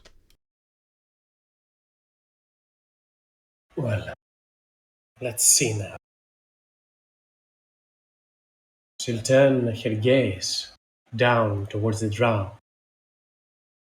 Turns back to the two. This is not going to look pretty. But the magic will help you find the drow house that you want. Rest assured, nothing will happen to you, nor to your friend. This is perfectly safe for anyone but them, and points towards the drow in them. The drow stands in the dimly lit chamber. The air starts to saturate with the acrid scent of the burning brazier as she prepares for her magic ritual. You see slowly the eyes of the drow start to barely open up, twitching. The drow with this dark blue skin glistening, faint scene of sweat, begins to chant in guttural tones as if they're coming from the throat. In a voice that should not be uttered, the strange words start to come. Iska Feroth, Joth Ansilith, Velkin Duen Thun. You see as if she herself is about to belch. Like burp? More so, puke. Okay. Eben Jonusdan Klo Pulusta Valkran. Ja. Well, you know that language is deep speech. The arcane words slither through the air, an eerie symphony that resonates ancient malevolence. The male drow lay nearly lifeless nearby, though their fate seemed shielded by those dark arts. Navara starts tracing her hand onto the skin, flesh of the captive drow, as if she's tracing some arcane symbols. Her skin, cold to touch, causing the skin of the male drow to blister. As the chant reaches its zenith, Nevada thrusts her open hand into the flickering flame of the brazier. The brazier turns into a familiar purple glow, hungry fire licking at her flesh. You see her twitching through the pain, but her unwavering focus betrays no sign of stopping. In this strange communion, the flame and the shadowy words merge, becoming conduits for something old, something ancient. A palpable darkness coalesces around the male drow.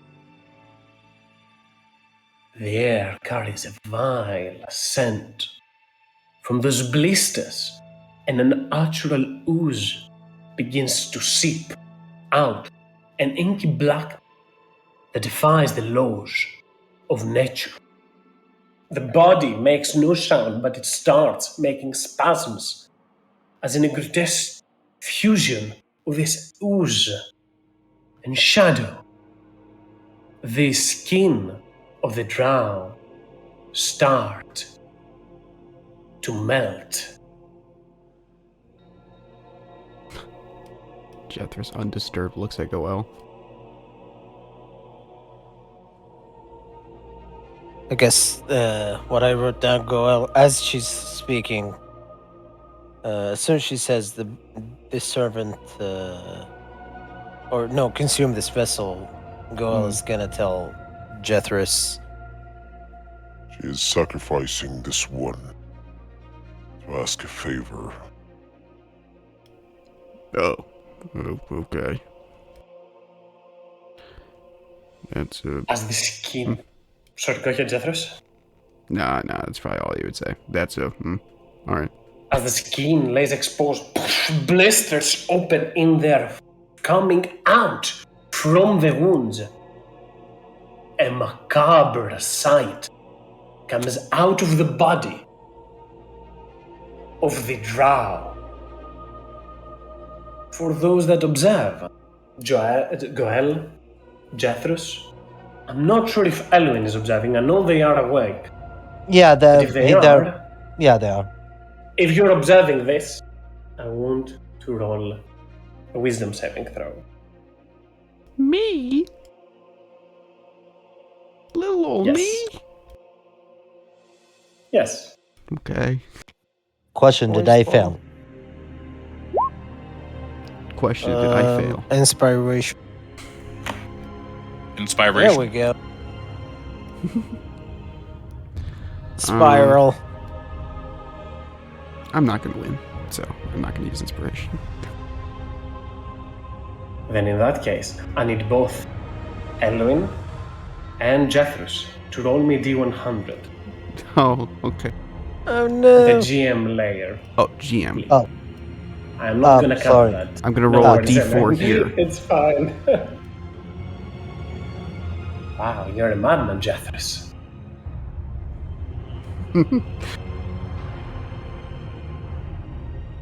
You all lose your memories. That's pretty cool. I've seen one of those. Do you pass? Is that what happened? No, I was just saying that I've seen one of those. Oh. To go well. Both are going crazy. That's great. Just think looking we- at the table. I think we both seen it, right? In the witch's hut. Is DC 14 is not enough, Caitlin? No. Okay.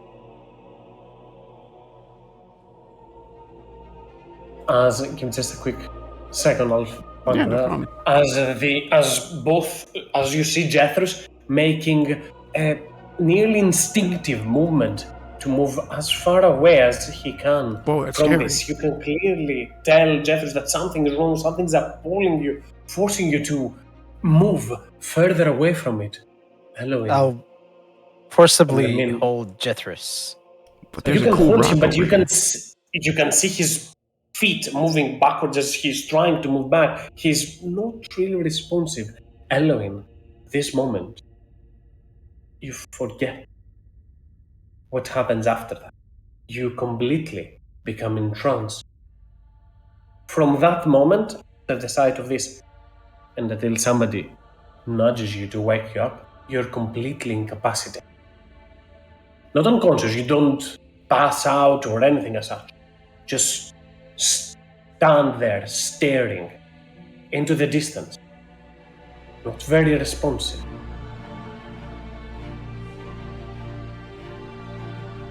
As the creature comes out from them,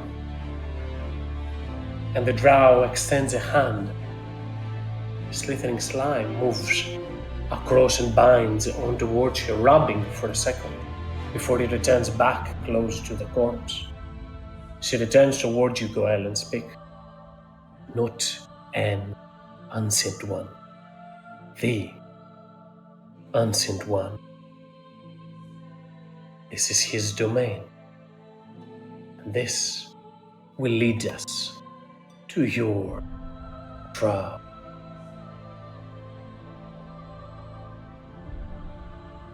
And on that note, go ahead, girl, sorry.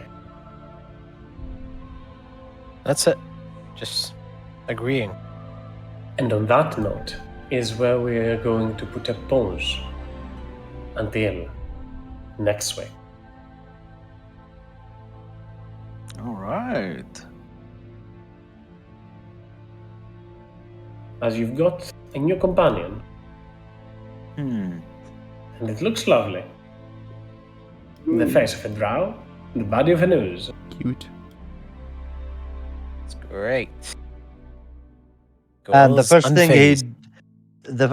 thing he'd do, it's one of us, I think, tried to run. The second one become entranced. Blacked Is that- out, kind of just stuck in place. Yeah, was that it the just like madness out of table? fear or just like a thing I did? It is from the madness table, yes, both of them, but they'll be gone. They don't have lingering effects. These are short-term madness. Instantly, that happens for some time. Okay, I got confused. It's okay. Don't gaze onto things that are horrid. That's it. Go away. Don't go. Oh, whatever. But yeah, Wasn't curiosity and everything. But yeah, any questions before we call it off for the week? No. Everyone can complete their long rest. After that, there's not going to be any other incident that will prohibit you or stop you from completing your long rest. So, feel free to do so you can prepare spells, features, whatever that is that you'd like. Excellent. Goel plays as the drow is being killed. He just does an old poor drow. I think about All right. sending a message Zero to my sympathy. kids, but I don't. Vala doesn't have a spam folder.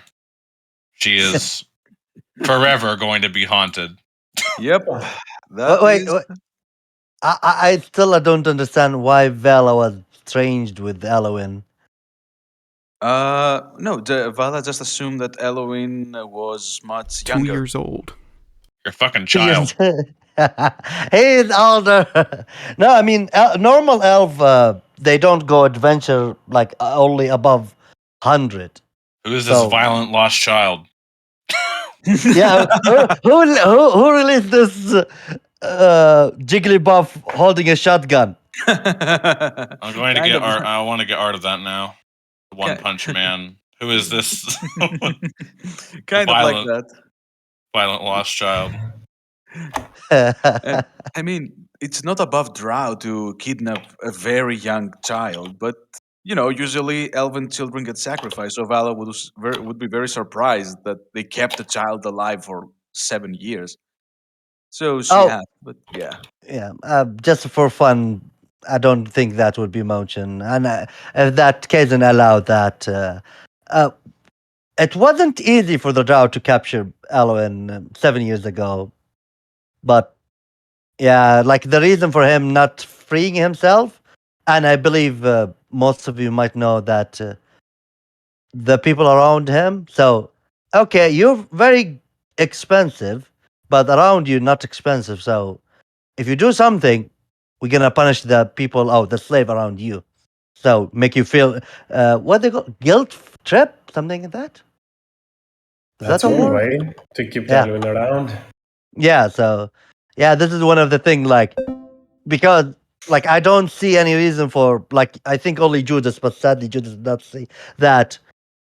Alwyn stand up, strike that drow 6 times, make him blooded. Hmm. That I not a love this. person you Put keep them around. strats. Nice. Was Uh, great meeting Halloween. I'm happy to play with you guys. It's really fun. And I want to see more about your character. See every one of you really fun.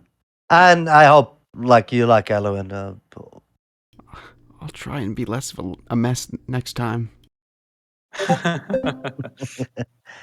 And It's like we just keep getting these pretty boys, damn it. at the moment, he's not about pretty. He's like he's like blood, dirt, I know. I was stain. just having. Like yeah. I'm just having a bit of a chuckle at the fact that it's like you're pretty elfish boys that, Mm. and then there's like, oh, that is a contrast. You just destroyed that poor drow in so many places.